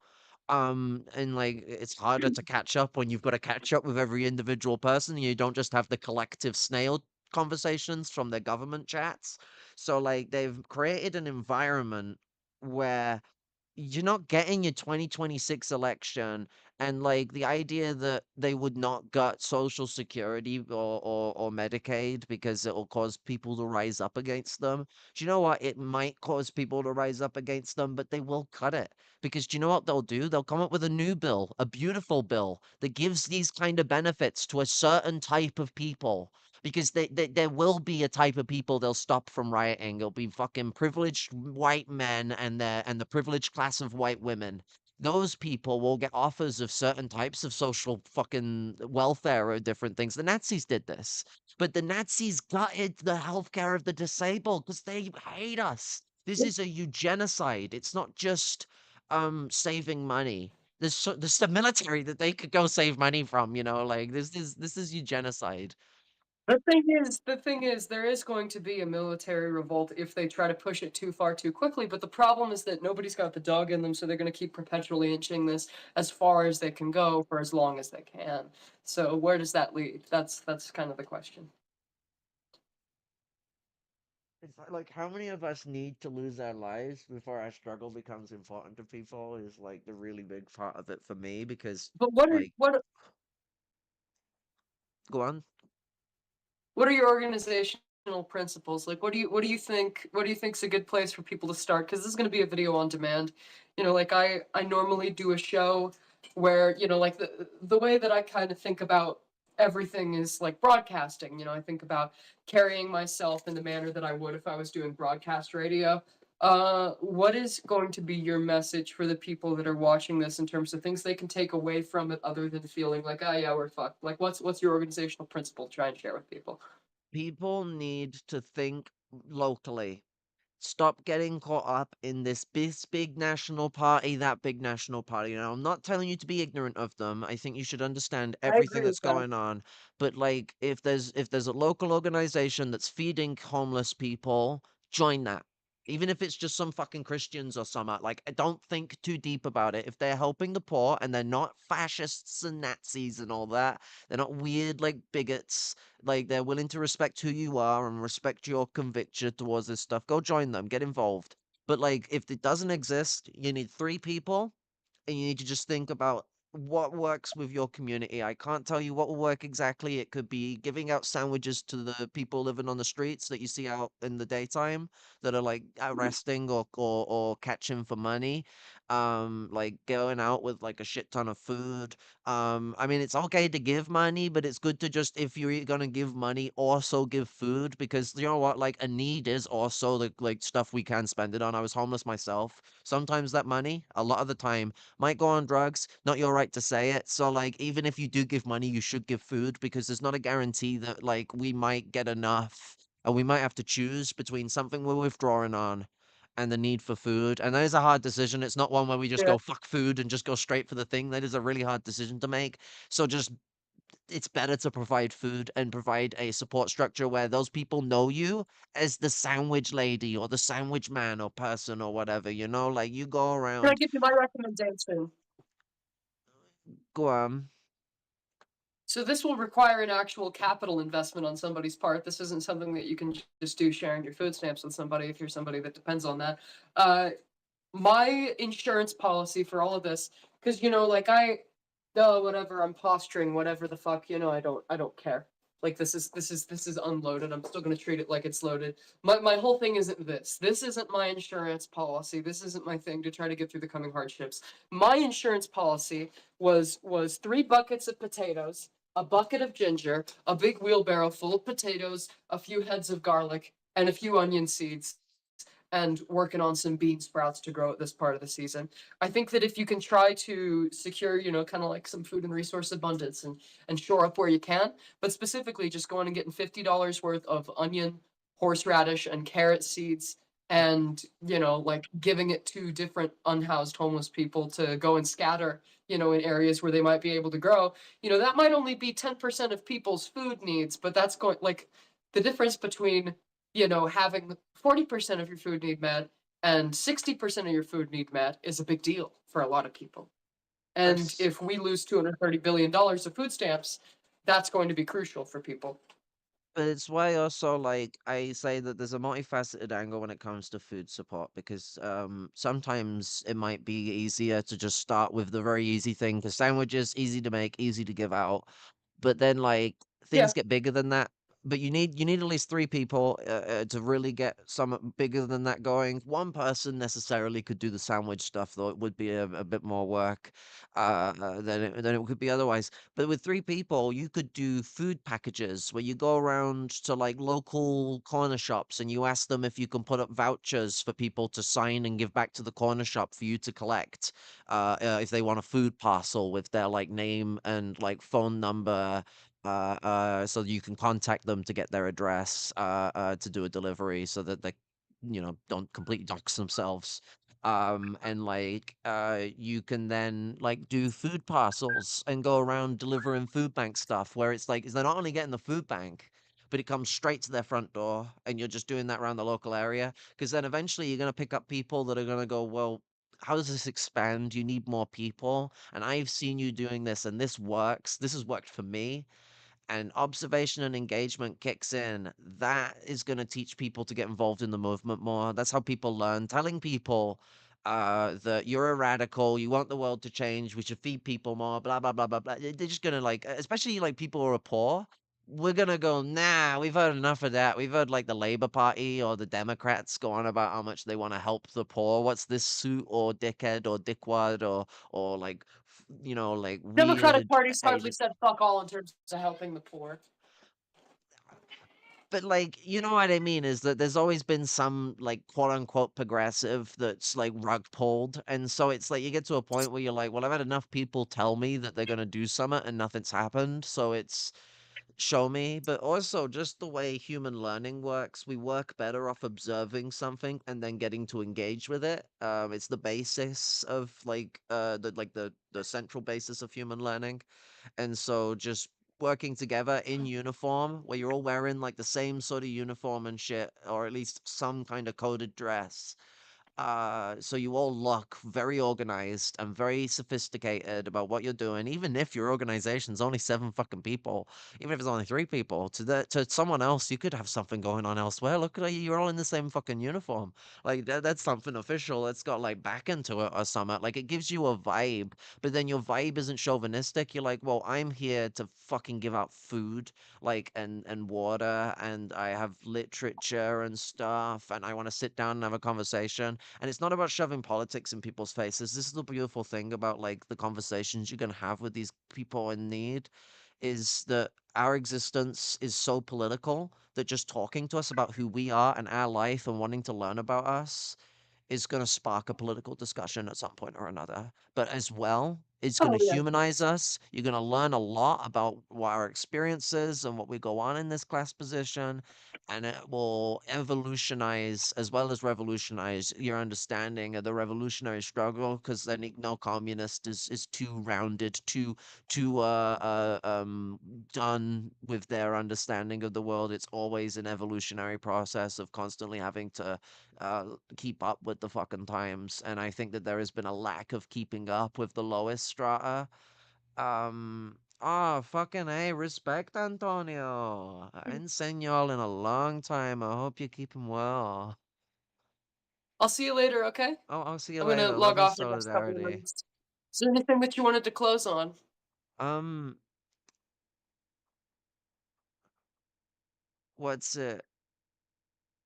Right now, people need to stop thinking about next year or next 2028 or whatever.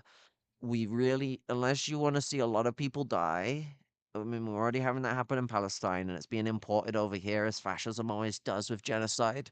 If you want to see a lot of people die, do nothing. Wait for the senators to save you. Wait for the elections to save you. Wait for this, wait for that. It's not coming. You've got to organize. You got to find local organizations and look for like local protests, state gathering protests, and like even national US isn't a nation, but countrywide protests and stuff like that, that if you can afford to go to. Make sure you got other people to go with you, though. It's not safe to travel to protests alone. You should at least have 2 people with you. Preferably 3 if you're gonna go to a protest. You want to be a group so that you're less targetable. But especially if you're a fucking minority, and uh go get involved with this sort of stuff and talk to people and be Socratic. And in that I mean ask questions because they lead to answers. Okay, take care. I'll see you later. Take care. See you later. It's good talking to you, Raven. It was good Bye. talking with you as well. Love and solidarity. Okay. Um. Oh, hello. Is it me you're looking for? I can see it in your eyes.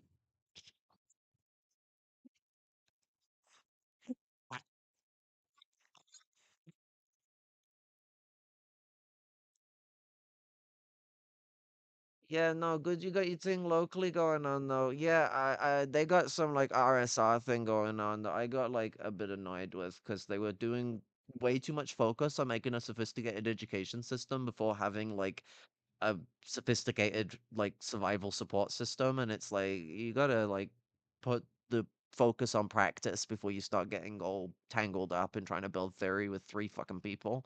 Because if you do practical shit, you can build up your reservoir of revolutionaries and then actually do better work. But yeah, I got like tipped off with it and just didn't keep involved. I hope they do well, but like I don't feel very faithful with it. I did see the chat the other day when I checked Open Signal for the first time in like months, and it seems like they're doing okay. So I hope for the best.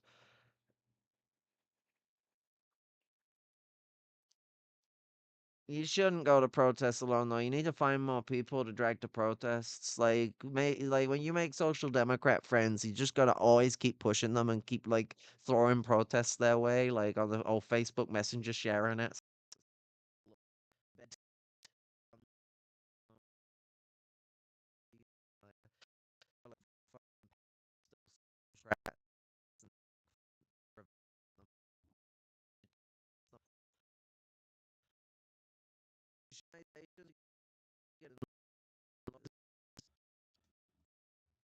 Oh, why is Discord being funny?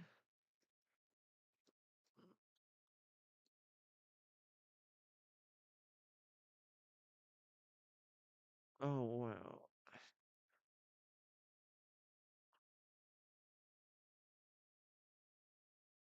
My laptop. Oh, do you know what it is? I know what it is. My laptop is running on like 32 watts. So like it's slowing down. Let me crank it up to 65. I was supposed to do that earlier, but my ass is in the realms of forget me not. There could be two other people that may come on. One is busy with something. I imagine the other one is as well. I haven't had anything off of one of them, but that could just suggest increased busyness, Like, can you give me the 65 watts?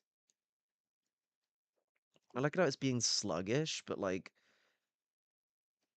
I like, I, it's not hot, at least as far as this laptop's concerned. Oh, it got hot now. I don't know.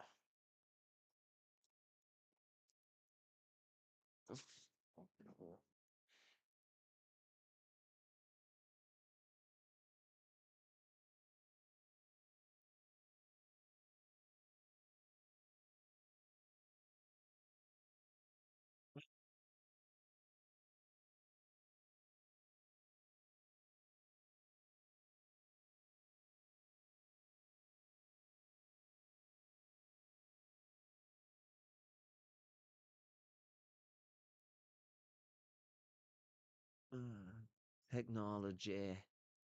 Okay. We rolling, rolling, rolling, rolling, rolling. I only go to protests to try to find recruits for our organization. Other than that, it's just a bunch of worthless liberals. We need to build these protests into Occupy struggle. Like, for once, like, God, in the past, it always used to be in America that, like, you'd have, like, a lower class movement, predominantly led by, like, black folk being ran, and then, like, white college students would, like, shut down the entire thing. Now we had like a multicultural like college student movement going on that was doing encampments like we should be doing, and then like no one else will pick up the tactic. And it's like we really need to be locking these cities down, doing a little like 2 3 hour protest that you ask the government if the police would allow you to do, because that's what a lot of these like protest organizations will do. So they'll speak to the government to get permission from the police to protest in a certain area for a certain space, and I'm like, it's your legal right to protest wherever the fuck you want. What the fuck? I don't need no permission from the fucking police to choose a place to protest. What are you on about? Like, and that fucking shit just shows the patheticness of it. Oh, I got like a 3 hour permit from the council that says I could go do a protest here. What the fuck who are you protesting? And how are you stopping them if they've allowed you to do it? Like they just said, okay, you could get your little protest there for a bit, but then you got to clear off. We don't want too much of this. And it makes things performative than it shouldn't be when a lot of people going out to these aren't trying to be, and it shuts down the more radical narrative we need, which is, well, if colleges can do these encampments, why the fuck aren't we doing it? Because you know what, those encampments would be much better if they weren't, rather than being on the fucking colleges, they were moved to the city centers and blocked off these fucking cities and these streets, these towns, made the bourgeoisie you know, s- quiver in their fucking boots. But nah.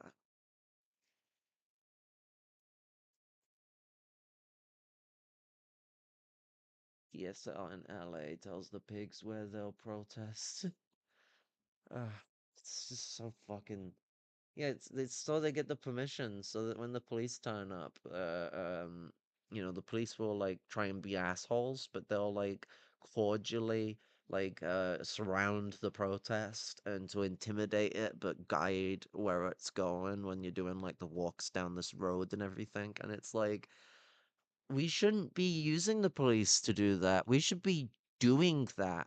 And if fucking something awful happens while we're doing that, we shouldn't be okay. We need the police there because something awful could happen while we're doing that kind of dangerous walking in the road protest. The whole point of that protest is it's dangerous. The whole point of that protest is that if someone runs you down, there are witnesses. Not every protester there is going to like disintegrate the moment someone does that. There are going to be witnesses that could turn around and say, likely have film footage of fascists running down protesters. Think about what happened, like the outroar with the fucking slaughter that went up in fucking Charlottesville.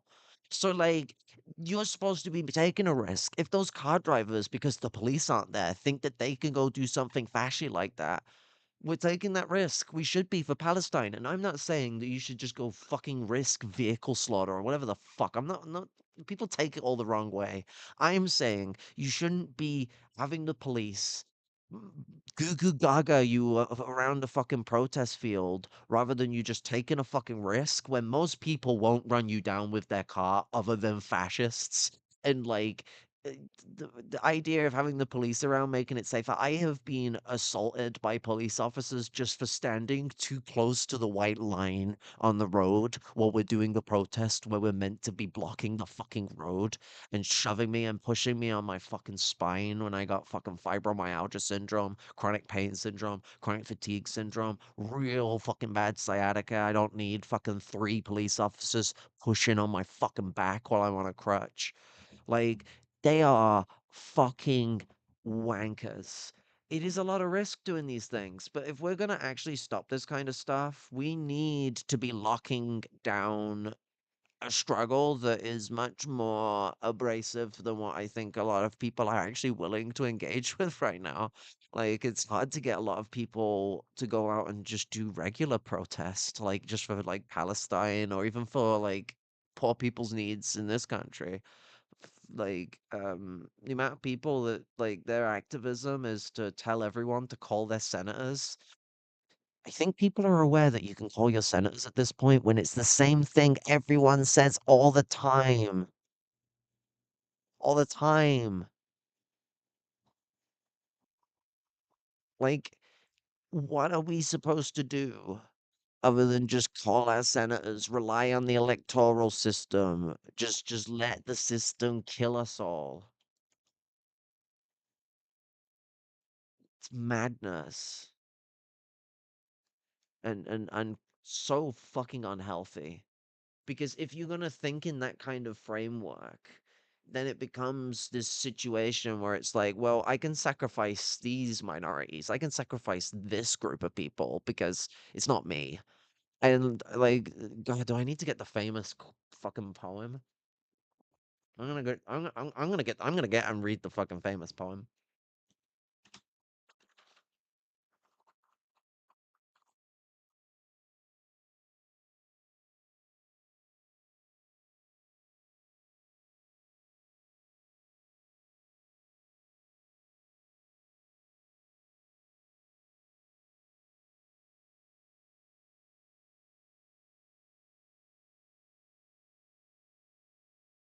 Okay, so let me get my glasses. Um, nerd mode activate. First, they came for the communists, and I did not speak out because I was not a communist. Then they came for the socialists. I did not speak out because I was not a socialist. Then they came for the trade unionists, and I did not speak out because I was not a trade unionist. Then they came for the Jews, and I did not speak out because I was not a Jew. And then they came for me, and there was no one left to speak out for me. Understand that. First, they came for the immigrants. You did not speak out because you are not an immigrant. Then they come for us trannies, and you did not speak out because you're not a tranny. Then they come for the disabled. You did not speak out. For you do not suffer with a disability, or at least you don't believe you do. Depression is a disability for those that don't know. And like on and on and on and on. You didn't speak out for women because you're not a woman. You didn't speak out for black people because you're not black. You didn't speak out for the natives because you're not blah, blah, blah, blah, blah, blah, until eventually there's no one left. Like that's the way a lot of fucking, especially white men, give me the vibe of, but like it's the revisionist, like middle class, like individualistic mindset where they want to sit with the blinders on. They want to live in this kind of universe that does not exist, that never has existed and never will exist. It's insanity. And I just, I,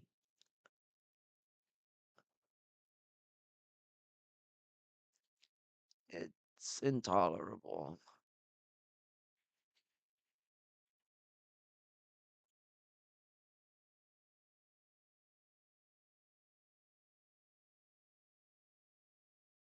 Sorry, just turning off the old ad drives.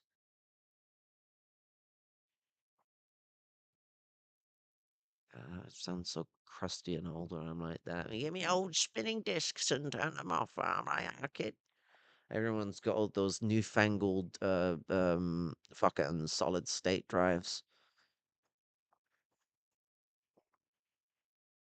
Ah, this shit's terrifying. Like I feel like this is something that like isn't being clocked in by enough people in the Imperial Core right now. The world is fucking terrifying. And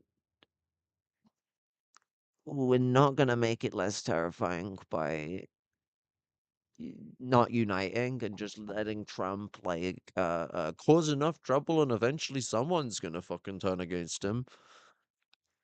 No, like just no. Like that's the Chuck Schumer approach. Are we really gonna say that Chuck Schumer knows what's best for the American people? Nancy Pelosi? No, just no. We are in a titanic struggle right now. Fascism has taken over. You got to really put this in perspective. The Nazis are back in a certain sense of the word.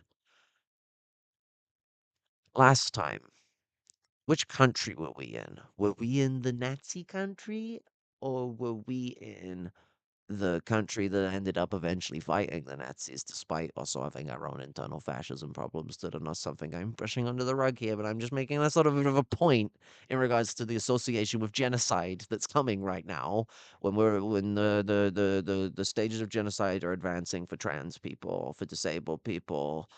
We saw it with COVID, where they outright targeted the disabled and the elderly and the poor and the people of color with the coronavirus, and how they allowed it to spread on purpose to stabilize society, and then purposefully employed a medical response that would explicitly put disabled people at a higher risk of death, and then would pressure us to sign do not resuscitate orders while we're suffering for all of that. So it's like one like we like need to like really understand that like this is a war against fucking Nazis that want to do Nuremberg laws. And that means, like, what part of the world do we exist in this new current neo-Nazi uh, uh, uh, fucking dilemma? We're in the Nazi country. We're not in the country that, I mean, despite it supporting the Nazis at first, goes on to fight against Nazis, where like a lot of the local people had a lot of problems with Nazis. We're in the country that's not only turning Nazis, but people seem to be quite apathetic to that part. I mean, even people that can accept Trump's a fucking like at least they'll say fascist adjacent rather than just calling them outright fascist, so they can have their cake and eat it too. But they can't accept that he's a Nazi. They're like, whoa, you're going too far with stuff like that. And it's like, I don't know many like non-Nazis that have a Hitler quote book by their bedside table that they read at night before going to bed and in the morning before getting up and going to do the whatever fucking old fucking billionaires do, read the fucking newspaper because they don't understand the internet or something. Go tweet, go tweet about the Covfefe, Venezuela. But that's the, framework of it, I mean, you don't even need that. Like, just look at his policies, look at his language, look at how he poises himself. This is all imitation of the Nazis. Look at the I wish I had generals like Hitler's generals, which is hilarious because Hitler complained about how his generals were all a bunch of backstabbing traitors. So maybe he wants to learn what Hitler thought about Hitler's generals to make sure he actually doesn't make the same mistake as Hitler. These are people that, by definition, just don't learn from mistakes. It's like it's built into the way they are, right? But like uh, he's the whole God, I keep having the word on my tongue for what I want to say. It begins with a D, and it's a really good word for like like an ideological. Uh, can't think of the word. But this whole like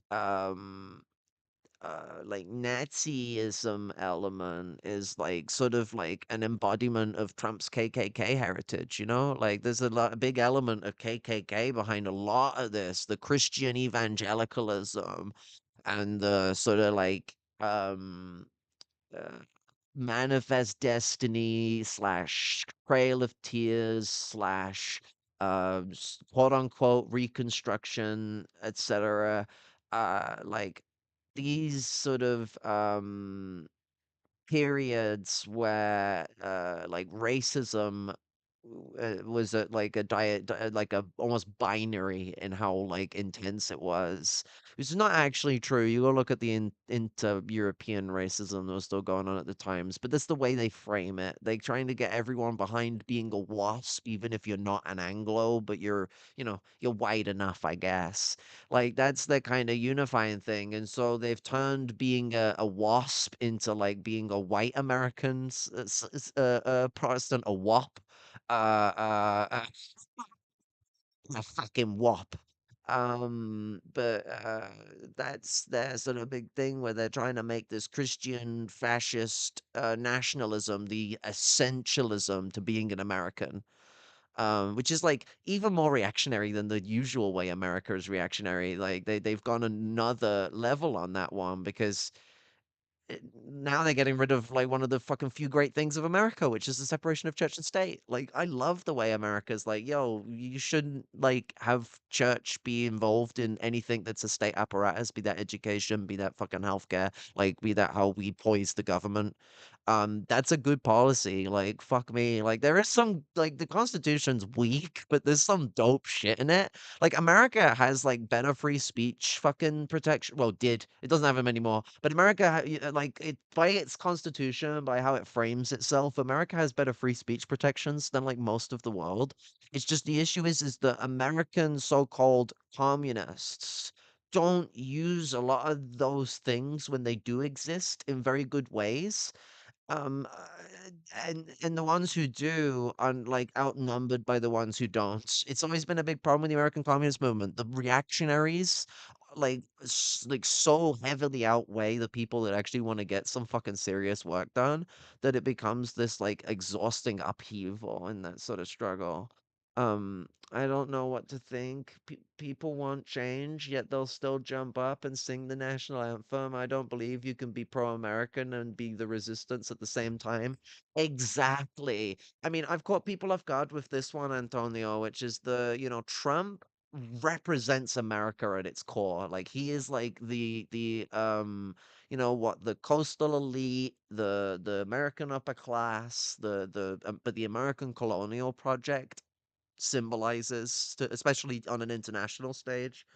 And so it's like, if you want to be pro America, this is America. Look at it. Like, this is America fighting back against all the progressive shit that its civilian population has been trying to put against it, because that progressive movement is against the essency of American colonial violence. It limits it. And America was born fighting against the British because Britain tried to limit their colonial violence. So like it's one of them things where it is an essence to America to be like, well, we need to protect our right to violence. The worst part is people already entertaining his third run when we know that what this really is the dictatorship of absolute monopoly capitalism. But it's also the attempt to open up a monopoly. That's like the big thing with that.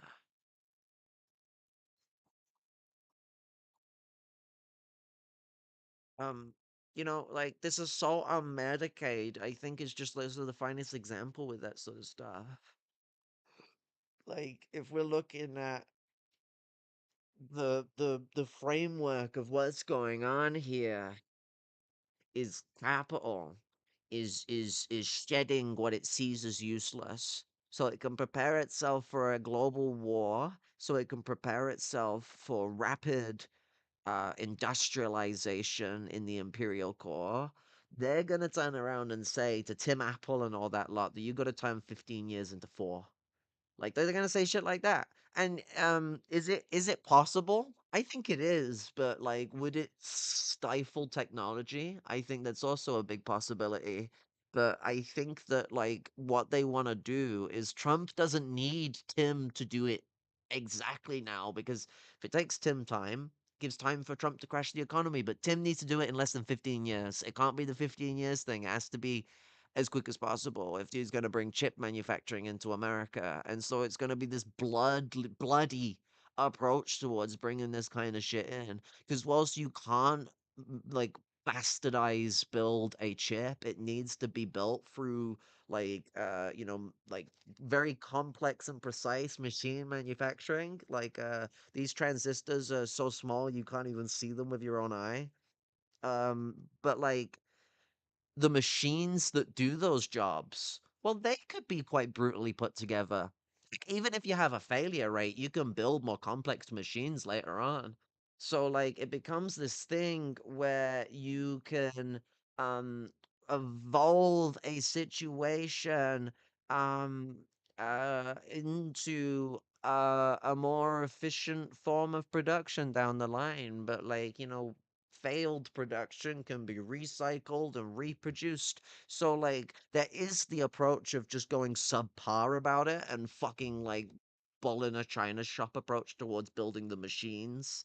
I mean, you can't fully do that. You still need precision to it. Those machines are going to act precisionally, but you can cut corners. You can fuck shit up. Like, there are ways that they could do this that is going to be nasty. Um, uh, and so it's not an entire impossibility. Don't let the 15 years make it feel like we're off the scotch for something as nasty as that. And it might also be getting into some of the more flamboyant things that the capitalist class has been going on. Why is it, Jeff benzodiazepine turns around and goes on about like fucking, putting factories in space or shit like that.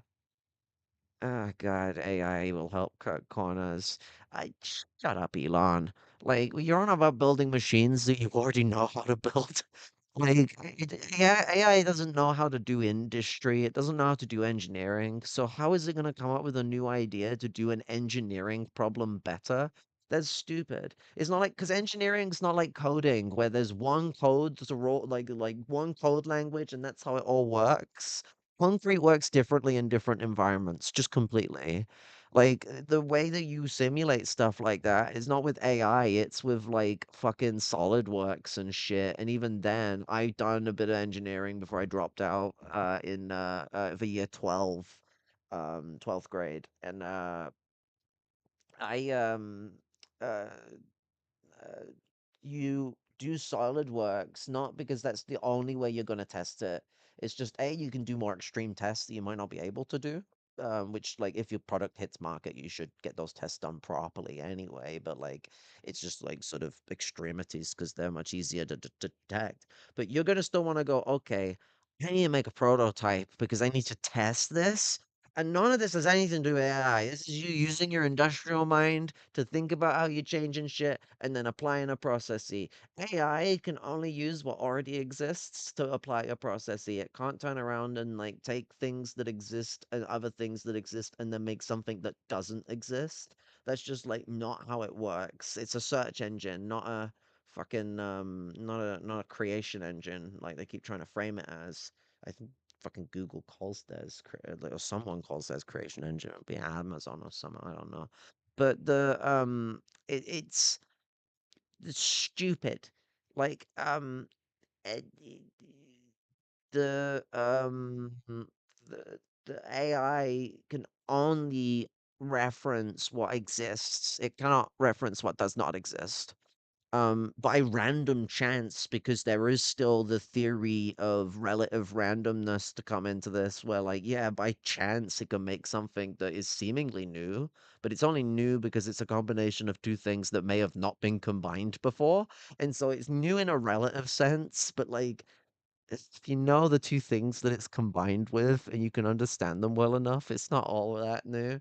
Like you can see between the lines so well that you can see that it might be original on the outside, but on the inside it's not. I mean, I know a lot of things are never fully original, but I think people who are engaged in like what's it, like music and stuff like that know what I mean.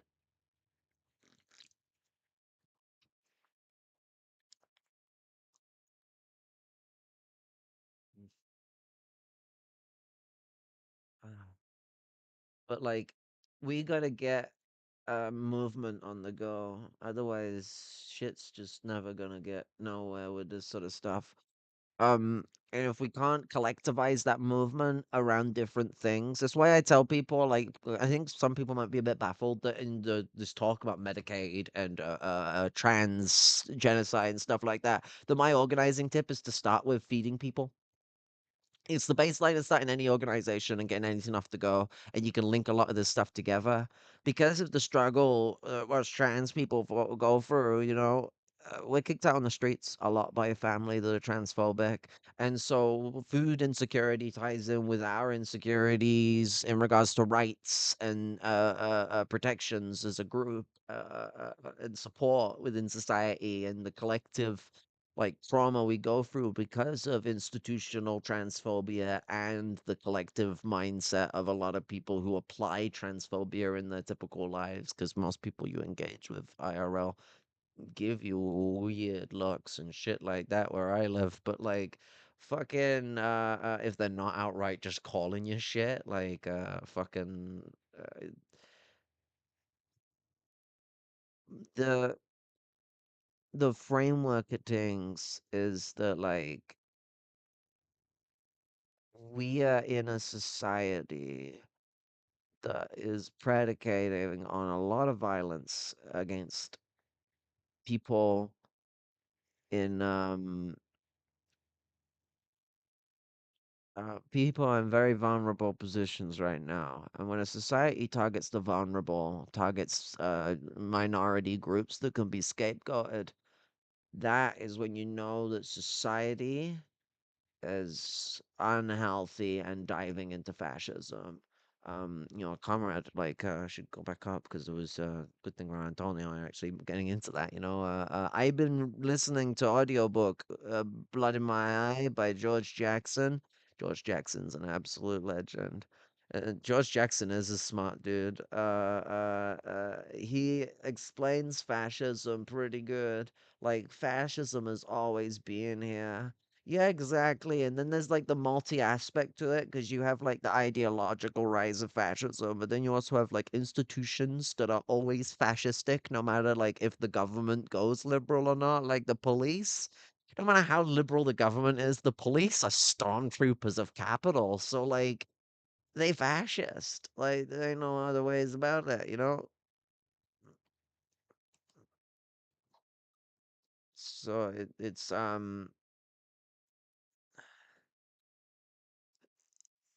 there's such a wide aspect to things with George Jackson that could be harnessed in the revolutionary moment if people would pick up his fucking works. If fucking Marxist.org would be racist little pig shits and have him fucking like not on their website, and then when they were pressed on it, by a former comrade of mine. They turned around and said, it's because he's a murderer, which, like, no, he isn't. Like, I mean, regardless of whether he did or didn't kill a pig, I don't think killing a pig who's holding you captive in a place, in a prison, in an era where death camps existed in said prisons, like, sorry, not death camps, sorry, well, death camps, yes, but, like, I mean, like, gas showers, like, literal gas showers to kill people in. Was it nitrous they using or something like that? I can't remember what they're using, but they were gassing people. And you're gonna say that like Mandem's a murderer for killing the goddamn in a fucking camp? Like black community calls the prison system the concentration camps or the death camps. That's what they're called. So like, would you call a Jewish person killing a fucking an Auschwitz guard a murderer or a liberator? George Jackson is a fucking liberator. And if people are gonna try and make up that he was in prison for murder, no, he wasn't. He was in prison because he robbed a store and he robbed like of enough dollar for federal felony charge, but because he's a communist and he's black, they rather than just giving him a felony and letting him go on his ways, they gave him like a massive sentence, like it was something huge. And like it can only be because they don't want him doing no nothing but rotting in a cell, and it just radicalized him. He went from being someone who was already a lefty to turning into like a fucking like a full blown like fucking Che Guevara ass like revolutionary ass motherfucker, right? And shit like he's Chairman fucking Mao. And like George Jackson has to be one of our best like literary contributors of the late 20th century. So I applaud people to go and read um uh George Jackson, Blood in My Eye, and go through his articles he wrote for the Panther newspaper. He wrote like shit tons of articles, and like the guy is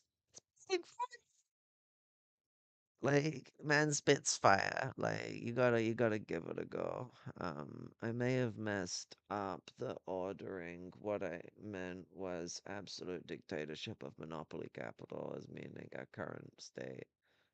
I knew what you meant, like, but thanks for the correction. Or it's less of a correction and more of a clearing up any point of confusion that could exist.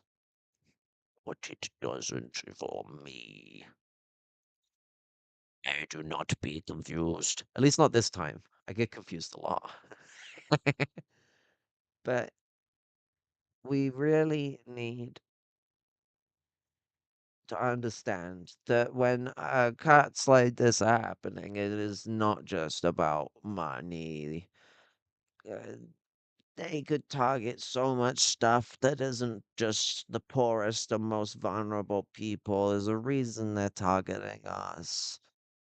And it's both the profit motive of society, of course. I'm not saying money doesn't play a role in this mentality, but I'm saying that money is the like a central part of a more bigoted environment that's going on here. They've been trying to cull the vulnerable for a long time. They hate that we're an expense, but there's a much more eugenic ideology like behind that hatred that's much deeper than useless eaters, but it starts there. So like just to clarify, so I don't sound like I'm doing some sort of like Ezra Klein where like I'll say it's not money and then say something that absolutely is money, because I'm not saying it's not money. I'm saying it's bigger than just the money aspect is like a central part of what the bigger thing is. So it's a base and superstructure sort of thing, because we're in a capitalist system. So capital is at the base of this sort of stuff. But the superstructural nature of things, there's a bit more than just profit and greed that's going into this gutting of the poorest of people. Like these guys are fucking fascists and Nazis. Like the Nuremberg laws. We need to do a stream on the Nuremberg laws at some point because I think learning the Nuremberg laws would be very helpful for people. But that's like it's like one of them things with this sort of stuff.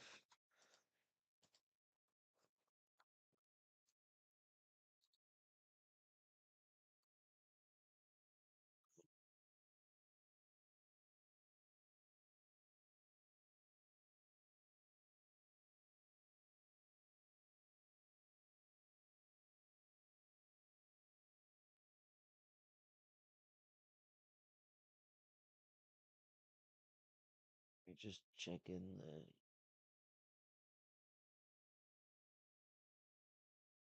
apparently Jordan Peterson's been cucked.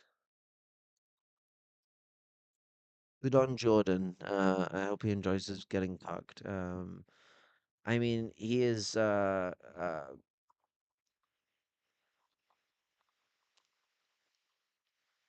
maybe we could watch some docs as well about it along with Gestapo.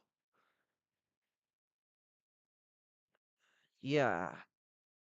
Um, might need to be multiple streams if we're getting into the Gestapo, because it's gonna tie into the SS and like that might even get into like the SA's history, because autism and ADHD, and we can't stop ourselves, even though we could just say, let's hold off from that, let's split it up, let's diversify, but no, they're important components, we can't just leave it out. And the big argument will break out, but we'll have that argument later. We'll see who turns out on which side of it. I don't know which side I'll be on at the moment. I'm saying like the yo include all the stuff, but then you never know. I might turn into one of the like, no, we need to centralize and not get everyone too lost with too much information, or give us too much of responsibility of information, so we end up like losing track and getting caught up in tangents about unrelated fucking shit. A 3-hour documentary is not like the best thing for a stream. If we can't find anything better, we can go for it. But like, really, you want something that we can talk through and watch that doesn't turn the stream into something unwatchable. But I don't mind doing an 8-hour stream on a documentary. So if we can't find anything better, we can go with it. I'm not opposed to doing it. That's not my criticism. It's just like I think it might be a turn off for people because of how long it is. But it could also open up a lot of discussion. The problem is, though, is if your documentary is copyrighted, then I can't show it. Like, that's the problem. So, like, this is because what the documentaries won't go, oh, we'll just demonetize it. They'll go, take it the fuck down. I mean, dividing it won't stop the copyright strikes, though.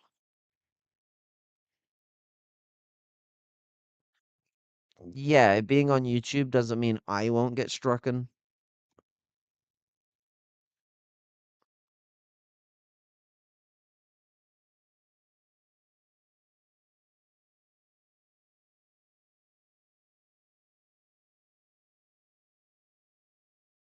Like, I've had stuff that's been uploaded on channels that aren't even official channels, and then I've shown some of it and got a BBC, like, strike where they banned my fucking video.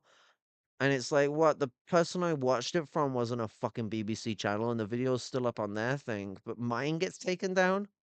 And it's likely because the video was posted long before the copyright was registered for the clip, and so, like, it for some unknown reason why I get past the filter, which is weird because that's normally not how that works.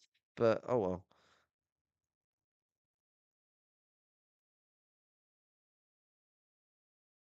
I mean, History Channel are gonna be bad. I mean, they're literally a channel known for being the Hitler channel. Like, I'm pretty sure they're gonna be bad with copyright. Oh,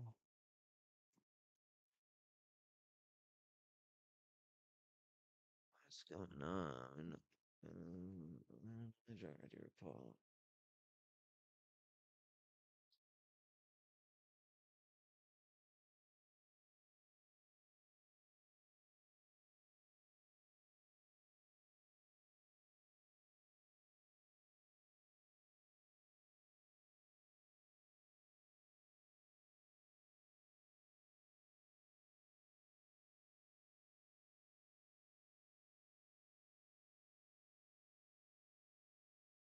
Did you know Trump's gonna save South Africa? He's gonna ride in on his horse as a white knight. And he's gonna save all of South Africa. I heard there's a genocide going on there or something. Um, Now, like, if anyone's gonna be like in any way reasonable, if you heard a genocide was going on in South Africa, your actual like instincts will be like, wait, the white people are killing black people, like fucking, because everyone knows white genocide is stupid unless you're a racist. It's the only people who believe in it. Like, everyone knows that this is bullshit. Except people who want to believe it. I could get that that's not entirely universal. There's going to be some people that don't know any fucking better. We live in a very ignorant world these days, but I feel like most people generally know that South Africa is where whites are violent to black people, not where black people are the aggressors against whites. Like, what the fuck is that? I mean, no, you got to ignore the water crisis and focus on the pretend genocide. Like, you don't understand. If we fix the water crisis, they'll help black people. What are you saying, Inglourious? Come on now, like you're not thinking in the realm of you're not thinking fascist enough. You gotta up the ante on that one, buddy. Like, Chief, yo, that's not it's not conducive there, you know. But I mean, that's the mentality. You know, it's that like they would rather keep the water crisis because that helps perpetuate violence. And then the next time a white farmer gets killed, or even if it's a black farmer, they can just say it's a farmer because most people register farmer to mean white guy in South Africa when it's a mistake because we use the word farmer to mean farmhand a lot, and people are actually on about the like fucking uh what was I saying?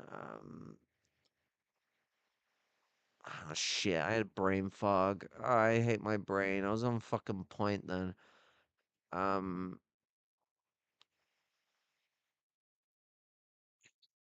But like, yeah, no, but you can utilize it um to push a fascist narrative, you know, because by keeping the water crisis in place, it pushes agitation. And so then when something kicks off and a farmer dies, you know, a farmhand, you know, that they can turn around and call a farmer.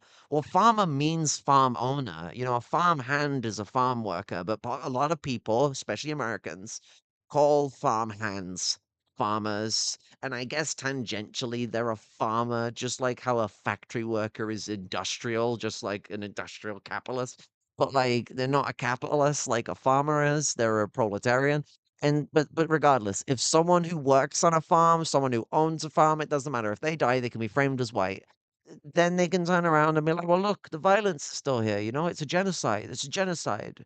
If they got rid of the water crisis, the violence would drop significantly. A big part of the violence is a lack of access to clean water, a lack of access to fucking sustainable food, where like that amplifies people into desperation. I mean, that was what the South African president himself was saying is like, yo, like, and I don't agree with the guy on a lot of things. We don't get along. He's a fucking conservative neoliberal knob cheese. But like when he turned around, is like most of the problems that are going on in our country is because of like ecological and economic devastation, not because of a white genocide or something. Like violence is coming from a different place. I mean, violence does come from racism in the country. You know, he's painting it too sweet. It's because it comes from white people, and like Trump might see that as an attack. You know, that the African president is getting a bit too mouthy, to his overlords, to his fucking masters. Like, because that's the way Trump thinks about these people. Like, he's worse than Reagan on like how he looks down to these folk. You know. I think you see it most with like his Orientalism, like when you hear him talk about China. Like he talks about China in this so like very like estrangingly British, like Orientalistic fashion that's just wild, to say the least.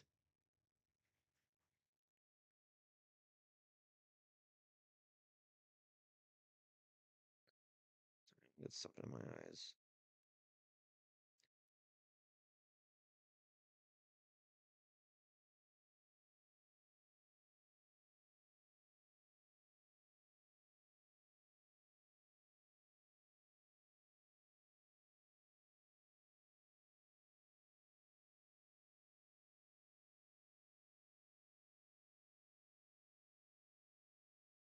Let's be real. We know that there are fascists and other actors outside America who want to create civil war in South Africa. I mean, yeah, yeah, you know them very well. What's it? Peter Thiel. Well, oh God. Ah, I got something on my chest there. I guess Peter Thiel's in America now, but he's not always been like an American product. He's been around, you know. He's more of a German product. If you get me drift.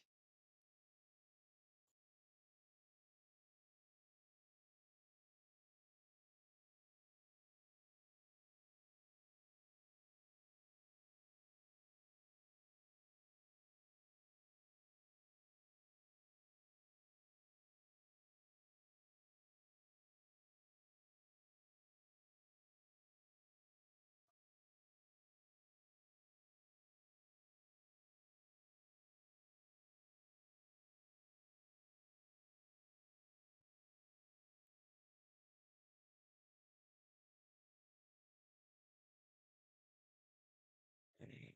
Um,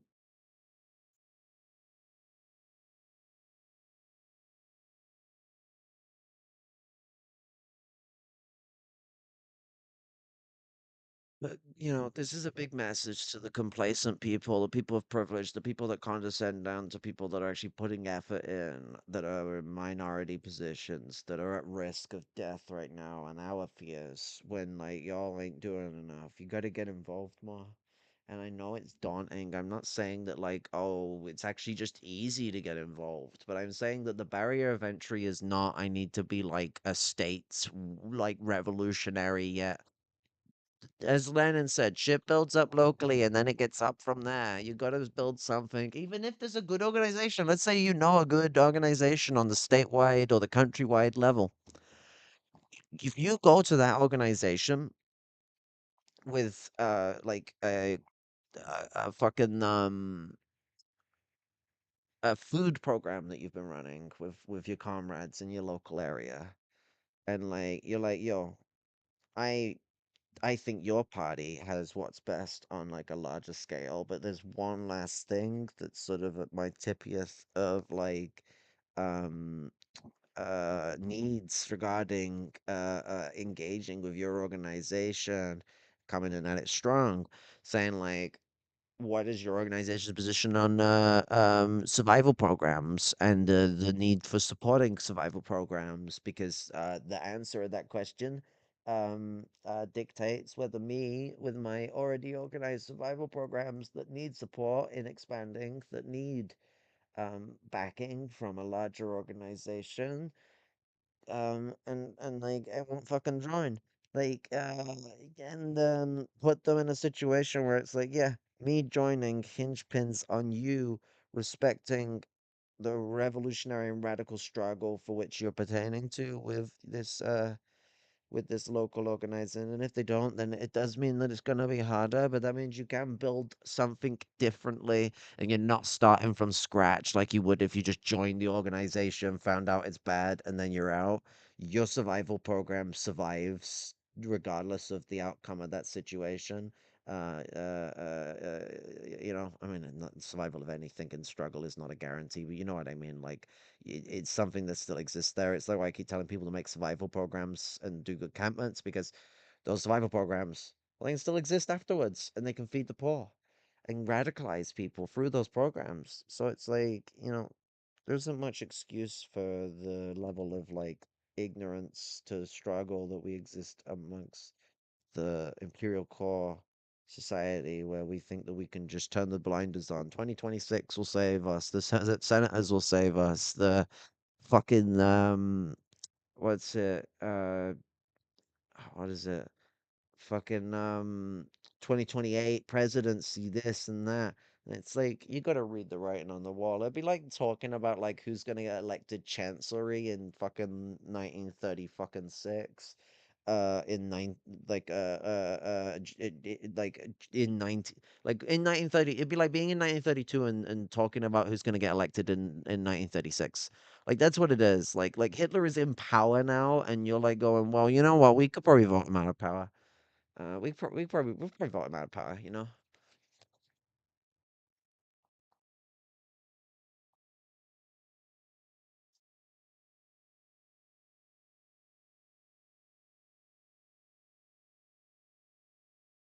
If the anti-democracy of fascism can get into power through democracy, then democracy loses its validity in a lot of ways.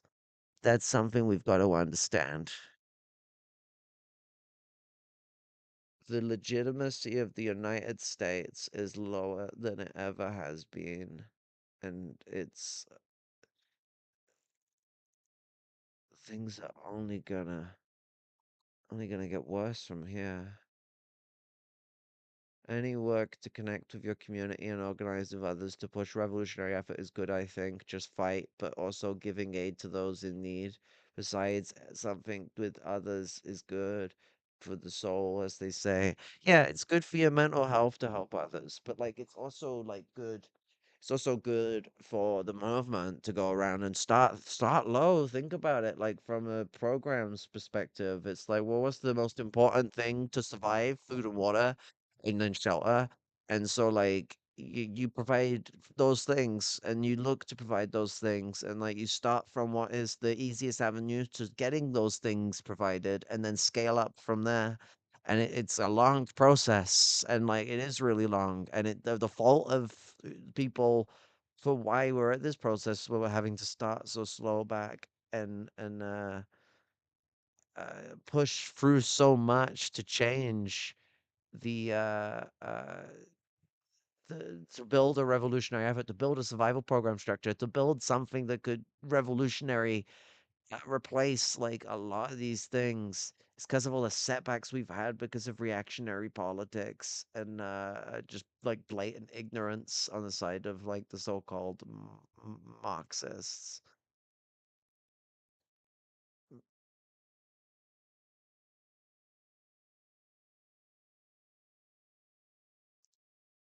I don't know anymore.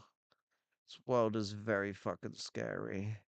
And I'm so worried for what's going on for people I care about all over the world in different countries. But then it's what's coming here as well. It already started here. They already have assaulted trans healthcare. They're gonna come for other things now as well. Um the it's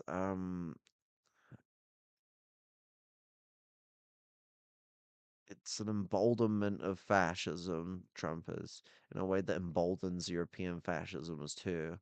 I've seen the growth, exaggerations and desexaggerations that they both do, where they'll expand and disband in this sort of mannerism. But it's what we're talking about here is a fascist movement for eradication. This is not a hard thing to get, and anyone who's trying to turn around and mansplain about how it's not actually that bad, if you're on about the Holocaust, I think that's already happening in Israel right now, you know? In a lot of ways, I'd argue it's worse than the Holocaust. But like saying that, like, fucking, oh, I just, I'm having a Biden moment because I'm tired. I'm just gonna end up like going to bed because I'm getting EP. Um, but like this is this is a fascist assault on our lives, on our existence. And like we need to fight back, we need to resist. And if we're gonna resist, we gotta organize. Food, water, shelter, and medicine are the core essentials of the people. Keep that up mind and build up from there. Like and evolve the different mannerisms for which we could preserve. Um, that the lives of the most vulnerable of people and tie our struggles together. Food affects us and Palestine. Water affects us and Palestine. Clothes affect us and Palestine. Medicine affects us and Palestine. The pursuit for peace is something that we both push for. Like we're in a world that is irrespective of that.